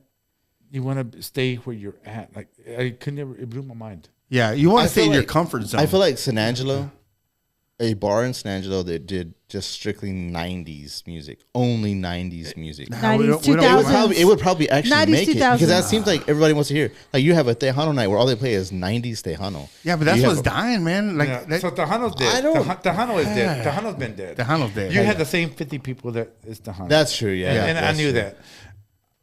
You just can't. The Senators don't want to let. They don't want to let it evolve. They don't want to evolve. There you They go. don't want to. Yeah. Yeah. You can't evolve it. You can't. You know. And as much as Yeah, because they still want to hear this. They still want to go back to the I don't think they do. I think like their that's all safe they zone. play. or the people that used to go out and do all that. They don't go out no more. no. So They- now yeah, you're right. You're right. and now you have the new generation in, Yeah. and actually they don't go out no more either. Yeah. because they never started going. I'm in out. bed by 8:30 Yeah. on a Saturday night. I wonder if they're like, well, I don't want to go there because they keep playing that every fucking weekend. It's the same music. Everybody plays that same yes, music. Yeah. So there's no more bar hopping because everybody. Todo mundo veneno nalga. And I'm like, oh, Yeah, there you go. I was like, why are we listening to Because this? you can go and hear that same. Hear the same song. Yeah. Or you can go over across town and hear the same song. Yeah. Why? There's no more bar hopping. Before the pandemic, you had the Dead Horse was playing the heavy music. Yeah, And everybody's playing their different musics, and you can bar hop because you have that different music. right. But then everybody plays that same. Alabama. Yeah. Dun, dun, Yeah. dun. Dead Horse, which was, and everywhere else, everybody playing the same music. So why you want to bar hop? yeah. There's no more bar hopping. You're gonna hear the same thing in all of them. Yeah, Yeah. yeah. There's You're no more right. bar hopping. So again, we have to evolve and start all over again and then rebuild. I don't know. I feel like the that's- biggest thing that helped make some places succeed a little bit more is because they had a dance floor. Well, There's no dance floors, just that- dive There is bars. no dance floors. Yeah, That's Grams is needed again, and that's why I said it. And Hell I'll say yeah. it because I didn't. But I have one last punch in me. So I do still have my liquor license. Like I think dude, Grams was badass. a club is needed. Yeah, it was. It was what A- 5 bars, a club, Yeah. 5 clubs, But- not bars, but even 5 a club, clubs even a pretty club. much. dance The floors. Spanish, the country. A club is needed. Like Yes. you made that circle. What clubs are in San Angelo? Like actual none. There's none. no dance. Say, Well, can we edit this city- part out because we're gonna The city all- limits have a dance bar. Yeah, Has it- but that's not a They club. have a, So Oh, if yeah, we that's make not a a club club. here, Yeah. I've got my license still. Yeah. That's why I say I got one last punch in me because I don't like go down fighting. I mean, I'm gonna go down and I'm gonna Yeah. What it do? keep going. What it do nightclub? hey. No, I'm just saying, so there it is. You have one last 18 over. Start over again. Grams. You made that whole circle that again Grams 20, 30 years. I don't know how long it's been since. Can you look up Grams? Yes. Since when it was here. So you start that over again. and you start over because that's where it's needed to. And made that whole when Tavern was there and Fat Boss, you stand in one spot and you jam out. Yeah. But that bar scene that club scene, I'm sorry. That club scene is due up again. So man, I don't God. I mean, I'm sure it will be due again. I just don't think right now is it, man. I think these kids, they don't just and you're How do you engage them though? Like that's the thing. That's the question. So do you reach them through social media? I feel like you really do reach them have to. Do you reach them through Meta? Do you be like, hey, listen, when you come here, we got you reach the whole metaverse that you can get into. Well, and that's why a club like that would be just a 2-day. It couldn't be a 7-day a week thing. It would be It'd be just a bam, bam, bam. Thank you, ma'am. Like real quick, just to. I think Pop-up club. I think a more. Club. I would think more of I won't say specialty club because that's kind of weird to say, but it's changing the genre because music's going to bring the people in. But the music they're playing now is just not. It's not working. It's not. You're gonna have to change the whole fucking. That is scene. one thing. You're gonna have. That's to change another the music. thing. On top of it, is the music nowadays is not as engaging as it used to be. I mean, you can do the more the TikTok. Just it's a mash, TikTok mash. Yeah. Because, También. yeah, I mean, like, hey, this is top TikToks, and mash it into. Oh my god, a meme bar. But you don't have music. You just play fucking memes, man. You play fucking TikTok videos. And something's got That's to it. change. Something's got to change. Because why you say that? Because like let's say I'm sitting here laughing at it, but why not? Why not fucking try it? like you who go the to fuck Angry knows? Cactus, right? Angry Cactus, you're sitting there, you're at the bar, and I'll be drinking or eating my food, right? And then what do they got playing? The chive? Is that what it is? That's a good thing. Yeah, it's a good thing. Yeah. So you're sitting at the bar, You're gonna people are watch watching You're it. gonna watch it. Yeah. Hooters used to have that on did they? on their TVs. Okay. They had Chive playing all the time, all the time. So you're gonna have to change the music. Like these kids aren't listening to the fucking music we're By the listening way, Hooters is going bankrupt. to. Good. They Yep, should. I saw Yeah. that. It's horrible. Yeah. Well, we had the worst Hooters. Yes. I think we. Oh my My god, God, we caused the bankruptcy. Yeah, this was it. Yeah, I'm serious. This was it. When they put a Hooters here, and all they did was go to that building. What's the Logan's? Yeah, Logan's, yeah. They just put that's orange right. and white. Yeah. They didn't even seem like a Hooters. And they The brought- vibe wasn't there. And they brought girls from nowhere. Yeah.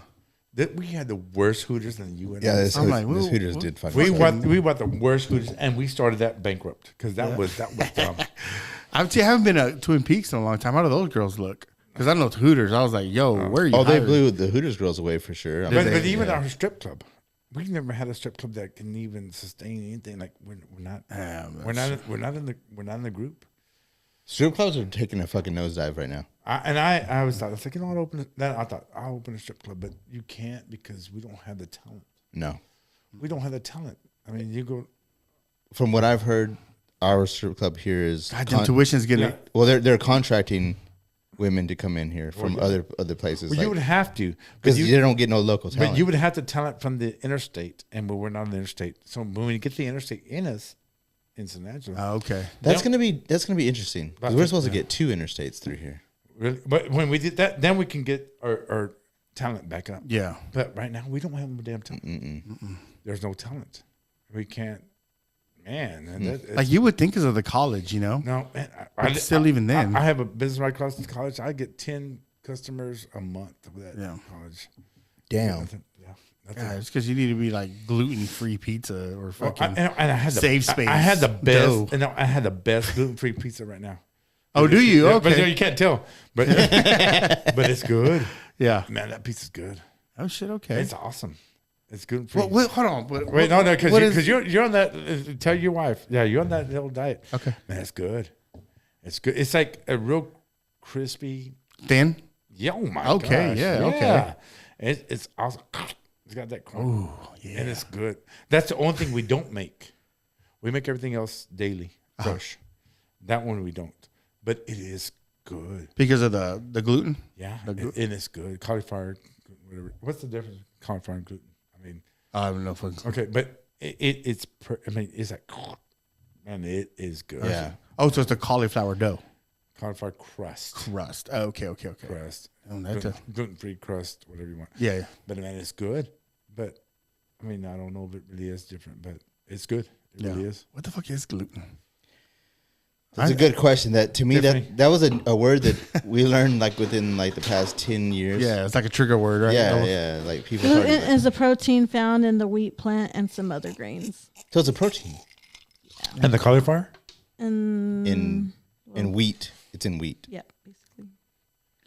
But that cauliflower, So it's natural. I get more feedback out of the cauliflower when I say I have cauliflower. Crazy thing about cauliflower, man, is you can make some badass shit out of cauliflower. I've had cauliflower Potatoes. Buffalo Wild Wings. Oh, yeah. Hey, those wings are badass. Fuck yeah. Oh my gosh, that's just bad. Yes. I had some guy. Who was it? It's a girl named Melissa. Is that her name? God damn, I'm one of Drea's friends, man. Because we were having a birthday party for Miller, and Miller at the time he was vegan. So she's like, I'm gonna make some cauliflower buffalo wings. Mm-hmm. So I was like, cool, man, dude. I couldn't even taste the difference. They were I'm badass. like, oh yeah. I was like, who the fuck made these? Because they were off the chain. Mm-hmm. That's good. But who would have thought You ever cauliflower? had cauliflower rice? Yes. It's the shit. Yeah. It's the shit. Yeah. I mean, it's like eat Cauliflower air, is that- air, but it's badass. yeah. Yeah. Air. Cauliflower is like that. You're like, It's hey like man, that. that's good air. Like, but I mean, but that's what it's going to though. That's what it's going to. Man, do you taste that? That was some good air. Like, you like that air? That air is flavored. I was like, That's ooh, that flavored that was air good, right there. That was good air. Oh, what season they put on that air? can I have some more? How much we're gonna gain from that? Oh, That's funny. No, yeah. God damn it, yeah. So I believe, if I found it right, I don't know. What's his name? Grams closed in 2008. yeah. 2008. No, but I opened in 2002 at Roxy, and I- and you know what? And the It was weirdest, open when I've gone because I remember. but the weirdest thing, I was like, it was weird. I was kicking their ass. Like I was like, man, I'm just a little bar selling $2 beers. I mean, we were kicking their. They had a ass. they had a big, Wait, they had a lot wait, of wait, overhead. wait. They had a lot of You overhead. opened Roxy's at 2002. 2002. No, I had to be sooner than that. Yeah, no. Because that sounds about right. No, that's about right because I turned 21 in 2002. I would have graduated in 2002. See, you were drinking early. I was drinking way early. You Yeah, fucking that's what I'm saying. delinquent piece Yeah. of shit. And see, you caused me my license. Hold on. You said you still had it. Allegedly. The reason I know that this is true, I mean, I believe you, totally believe you. I mean, obviously, you know it's true. I was 21 in 2002.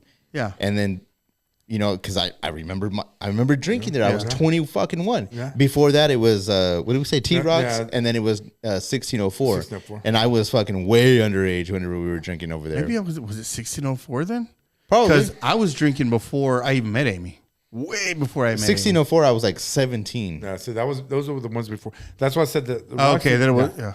The Roxy lasted from 48 to like 1998. I'm gonna say, just throwing off that. But then it died because then there was a few bars in between. Yeah. Oh, okay. Then it was that Roxy's then. Because I was young, dude. I was young. So it was old I was Roxy's. like fucking 13. It was old bro. Roxy's. Yeah, the old Roxy, and then it had those few errors in between. Okay, So yeah. when it came as Roxy in 2012. Yeah. And then, Okay. Then it was the original Roxy's then. the original. So you went Yeah. the original one. Yeah. Man, you're gangster. Fuck yeah, bro. It was. You get the LV. You got the Dude, oh my God. fuck. You got the look of He's got 3 dots. He has like 3 it dots. was bad. right here in your eye. Like it was bad. It was so bad. Yeah. Like I mean, I watched people leave that bitch stabbed, dog. That's how bad it So was. when I opened the Roxy, I had people come tell me like, hey, they tell me stories. They were like, man, my uncle got shot in that window, or I mean, they were like, man, this was the.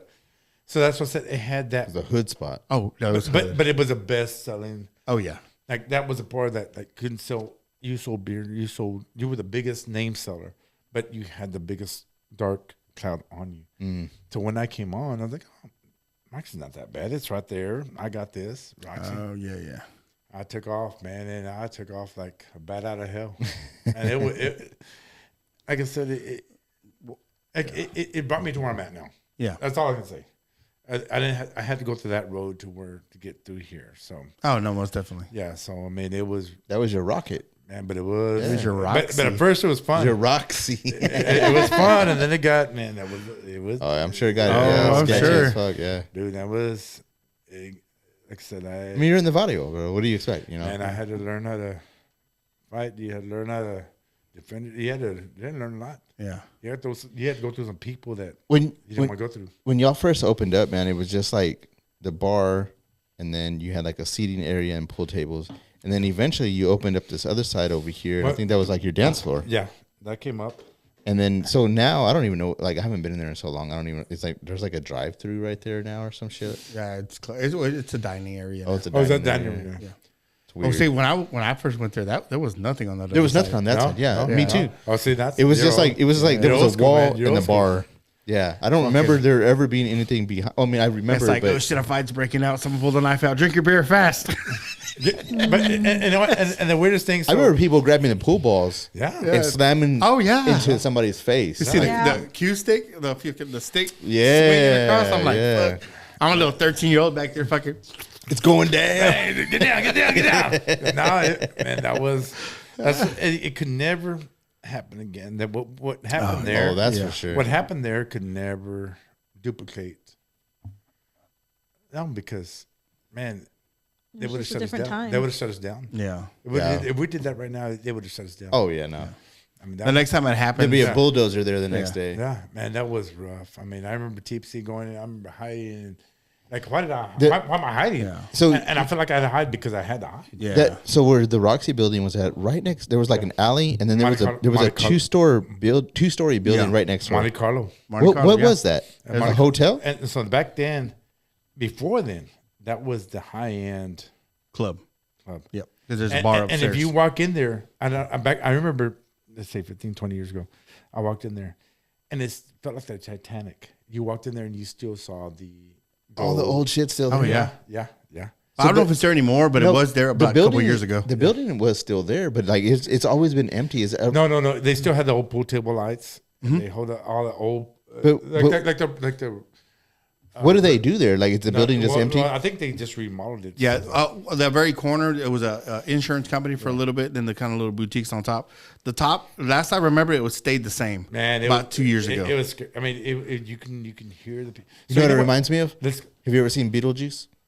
Yeah. yeah, The original Beetlejuice.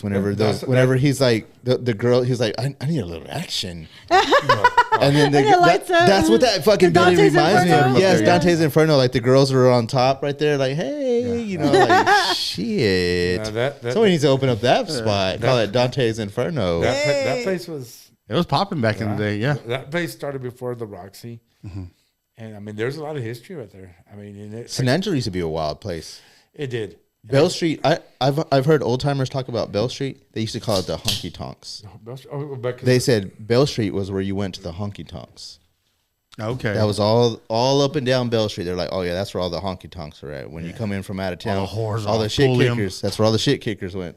Remember that old ass bar on Oaks right there? Like if you're going from Buku's and you're going Is it all the way Dave's? down, that El Sabor or whatever. It was Yeah, like yeah, that freaking not Dave's on Oaks. Is it? Oh, yeah, Is yeah. it Las Vegas Club? It was like Yeah. La Sobrina, Club Las Sobrino or Sobrina, whatever. Club Las Vegas was wild. Yeah. I was like, what? Between Avenue H and J. Yeah. yeah. Right on that corner, right there. Yeah, right before you. in that If little- you keep on going past it, you go down the Lone Wolf Bridge, the old Lone Wolf Bridge. Yes. Yeah, that's Las Vegas. Boy. No. You're No, you're too opposite far way. down. Like you're going from Buku's all the way You to know where the A Plus Fabrication Go in is? the other direction. Oh, okay, yeah, okay, there okay, okay. across. There It was was just a, like this. there was a line of bars that were right there. Yeah. It was like 2 bars. You remember Las Vegas Club? Oh yeah. Yeah, that's on Avenue K. Yeah. Yeah. Man, I wanted to buy That building is still there. Yeah, I wanted to buy that place. Fuck, man. But you can't. But Remember you can't- Scrub but Pub? even if we buy that place, we can't. Then what? We Yeah. can't, we can't duplicate. We can't. No, you can't We duplicate. can't say. You know what? It's lived its life. Yeah. I said the glory days are gone. Yeah. The glory days are gone. You know, I don't know though because it had. You know what? I think if a new something happens, it has to be quick and quick Yes. because you can't. We can't say. You know what? In 10 years from now, we're still going to be here. No, we're not. No. No. Who knows what happened tomorrow? It's a two or 3 year. Bam, bam. Thank you, man. Do you want to hear something crazy? Oh, that's right. uh, You're right. I like to read sometimes, and I read this book. You say it's so foreign. But I mean, I read. I like to read books. I read books. My name is Boris, and I like to read books. As far as going, I run sometimes. This chick, she's a writer, and she talks about like she gets these ideas for a book, and she was like, if you don't fucking act on it, it goes away from you. Oh, yeah. She's like, it goes away from you. And she was like, and I can prove this. She was like, I have a friend that's also a writer. We see each other around the country sometimes. And she was like, I had this idea for a book. It was an amazing idea. She was like, I started it and I got maybe, a few pages in and I stopped because life started happening. And I had to stop and start taking care of some stuff. 2 years go by and didn't get back to my book.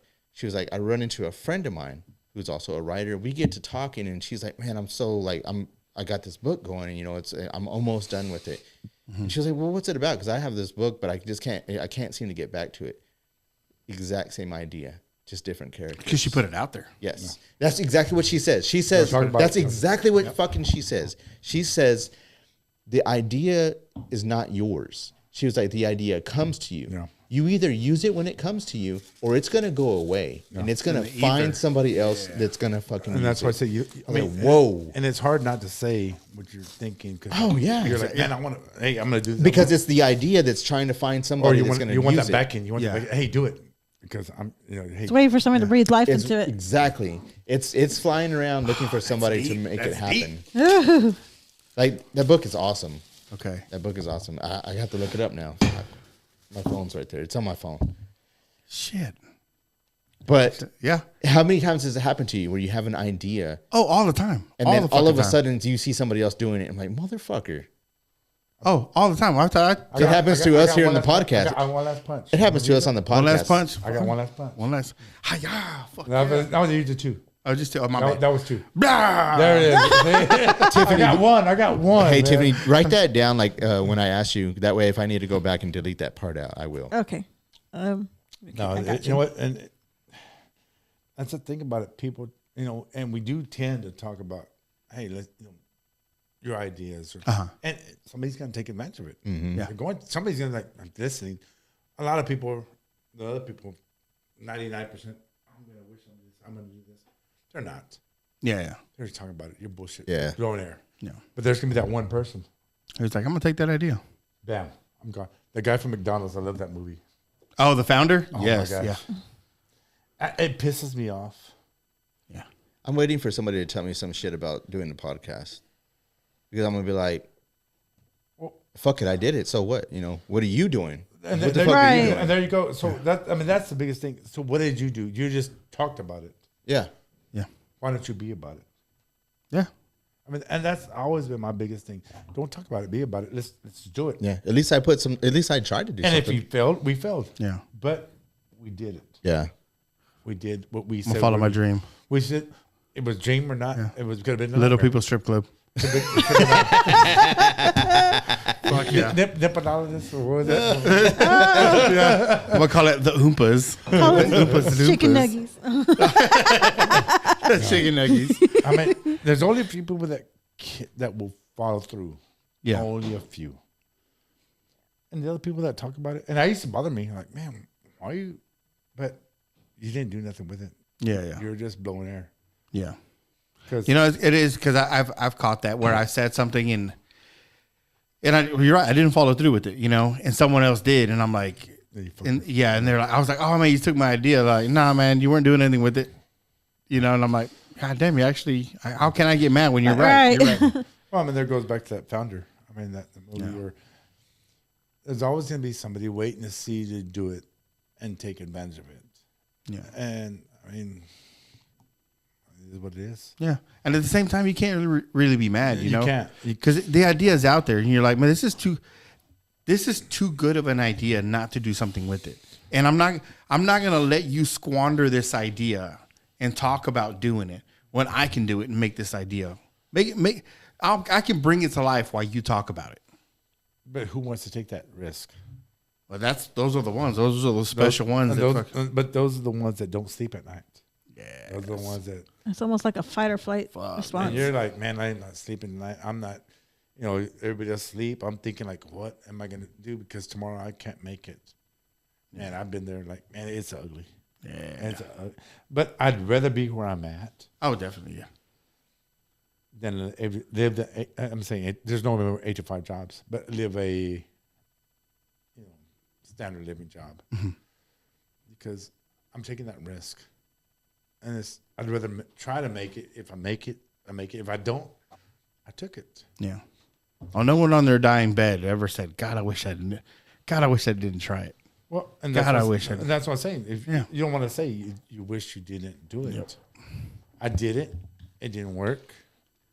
Okay, well, I'm here. Yeah. It's a weird situation. And I had a lot of people recently my age that have been passing away left and right. And I'm like, man, we're too young. No, yeah. We're too young to be passing away. And okay, well, I mean, I can pass away, and I'm still in debt. Yeah. But so what? I at least I wasn't. My life wasn't just in debt to just living 8 to 5 or. Yeah. My dad always asked me, "Are you living to? Are you working to live or living to work?" That's the word, and it always boggled me. Yeah. That always boggled me. Are you living? I said again. Are you working to live or are you living to work? That's right. No. That's right. And always on my ass, on my mind, like, what does that mean? And I'm like, fuck. You kind of have to like put yourself outside of the picture to see it. But either way, I mean, do you want to live? You can work an 8 to 5 job and earn, I don't know what the minimum wage is, or do you want to risk your life and live to? Live. But it's crazy how one can go that long, right? Until one day it clicks. It's like, oh, that's what that meant.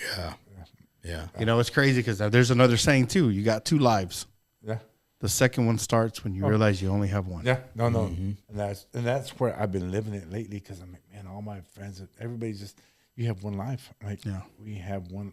I'm not trying to be spiritual on this, we're just going through. But man, all my people my age are just passing away. That's right. Oh, so we have one life to live. We do have one life to live. Yeah, we have one life to live. We do have one. And goddamn, Fernando, like I said, the last thing anybody wants to go is like, man, I'm in my dying bed knowing that I got one more punch to give. But got one more in the chamber. But I want to use it though. Hell yeah. Hell yeah. But that's why sometimes I'm like, I wake up like, man, I want to use it. Like I'm here to give it. Yeah.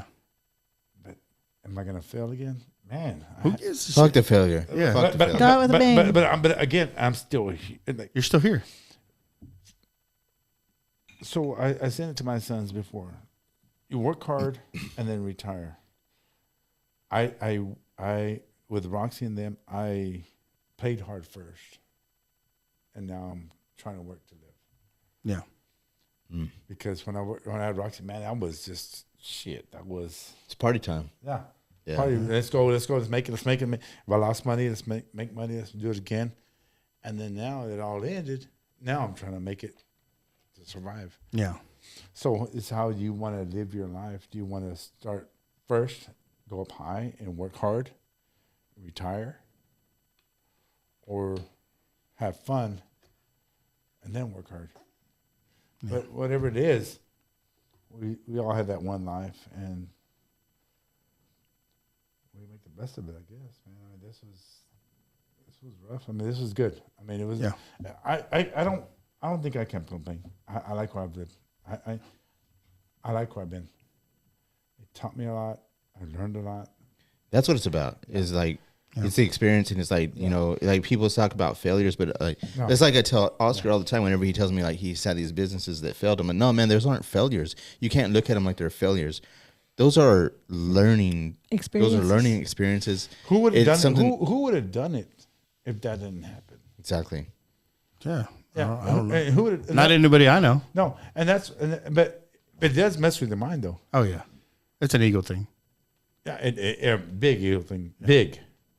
But then I'm like, man, okay, well at least I did it. You know what? I walked across that line and I'm good. I'll get that one last punch if I need it. I'll take it. Yeah. Roxy 2.0. That's the fucking name of the episode. One last punch. One last punch. One last punch. If I need it, I'll take it. If I don't need it, I mean, I've got that one last punch. Yeah. I mean, again, going back, like I said, just start back to Roxy. I didn't know. I didn't know fighting. I didn't know nothing. I was getting beat up left and right. Like, man, I don't want to get beat up anymore. Okay, I'm going to learn. You ain't kicking my ass more. You ain't kicking my ass anymore. I've won 2 fights. Well, hell, I was like Rocky. You want to know? You want to know how you learn how to? Fuck yeah, baby. Oh, jumping up and down. The best way to learn how to fight Pocket sand is to fight. Oh. No. That's the best way to learn how to fucking fight. Yeah, no. Yeah. Pocket sand. No. You start going with it. After that, okay, well, fuck, I'm not gonna lose no more. Yeah. I just fucking pictured that. I'm sorry. I just pictured I that. know. I pictured it too. That's how you win fights. Pocket sand. Ugh, to the eyes. Why did you give me that a long time ago? I didn't think of the gift that you posted, Oscar. Tiffany could give that to me a long time ago. Yeah. But even that though, okay, you know what? Let's go back a little bit further. Than that. I was a nerd, kind of growing up in You hear that, Oscar? junior high school. I was a nerd. Nerds rule the world. Yes, they do. I was a nerd, but I was a nerd that I was selling burritos and selling. I was still selling stuff back then at an early age. Hustler mentality right there. I was selling stuff, but I was still a nerd because they were still kicking my ass. Yeah. And I would sell burritos. I was still selling ones, $3 for $1. Like it was crazy. But then I would get my ass kicked, and then whatever. And then when I started, like I know how to fight. I was finding everybody I could that threw me in that locker. Yeah. But they forgot about it then. They're like, why are you trying to fight me now? Like, remember then? Remember 45 years later? Yeah. I'm like, they don't remember. Yeah. I did. You're still holding on that grudge. Yeah. I did. Yeah. Fuck yeah. I got bigger. I'm going to kick your ass. That's hilarious. Shit, man. Fernando. No, whatever you want, boss. We're all good, man. Thank you. No, thank you for coming on. Thank you for. It was fun. I had a fucking Hell blast. yeah, Kind of nostalgic, kind of like, it was a good Yeah, man. Bring us jogging the back, memory. man. Yeah, taking Hell it yeah. back. Yeah, I didn't know where that was going to go to. I had no idea where this was going to, but Hope you enjoyed it. oh man, I love it. Yeah. I mean, there's still a lot left open. Hey, man. I mean, there's Oh, a lot yeah. open. We'll You know, bring you you- back. That's how everyone leaves here too. They're like, man, I got some more. I got. You know what, Dre? I got something to say. I got something to say. It's all good, man. I mean, I'm glad we all get out and just talk and talk and Oh yeah. just live your dream and don't not let the moment pass by. Yeah. Yeah. Don't let the moment, because if you want this, make it happen. That's right. Or not make it happen. You can't, because sometimes you fail. Just say, you know what? I did it. I tried. I tried. I did it. Did you do it? No, you didn't. Okay, then don't say nothing. But Yeah. you did it. Don't knock me for trying. We tried it. Exactly. We did it. Hey, we're here. Yeah. Yep. Shit. There you go, guys. Man. My Real quick, Yeah. you got any plugs? You want to say, hey, legend. come check us out at Lily's Pizza. Legend. Lily's. Yeah. You know what? Good pizza. So you know what? That was a pizza that I had no idea about, not one clue.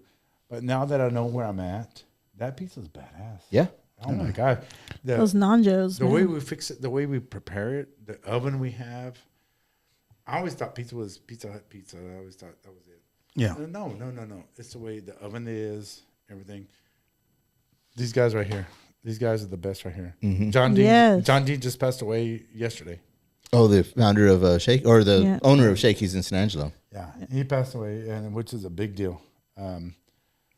And I don't know if I had the true recipe. I don't know. I mean, but I know that I've followed him past 45 years or whatever it is. I don't know. Yeah. But it might not be. It might be. But, a legend has passed away. And I'm here to take over if I can. And if not, I'm going to die trying. Fucking Yeah. A. That's where we're at. Put the effort in. Hell yeah. Cool, guys. Man, like I said, check out Lily's Pizza. Get you some of that good shit. Get you some non-Joes. Hell yeah. Fernando, again, thank you for coming on, man. My brother. I had a blast. I hope you had a blast We too. could be all night, but no, we can't. But let's go home and Yeah. I just will get some sleep and go and do our business and see what we can come up with tomorrow. That's right. Our next dream. our last punch. Our last Last punch. punch. God, There you love go. it. All right, guys. Thank you for listening. Remember, sure to check us out. What it do, baby? What do we do?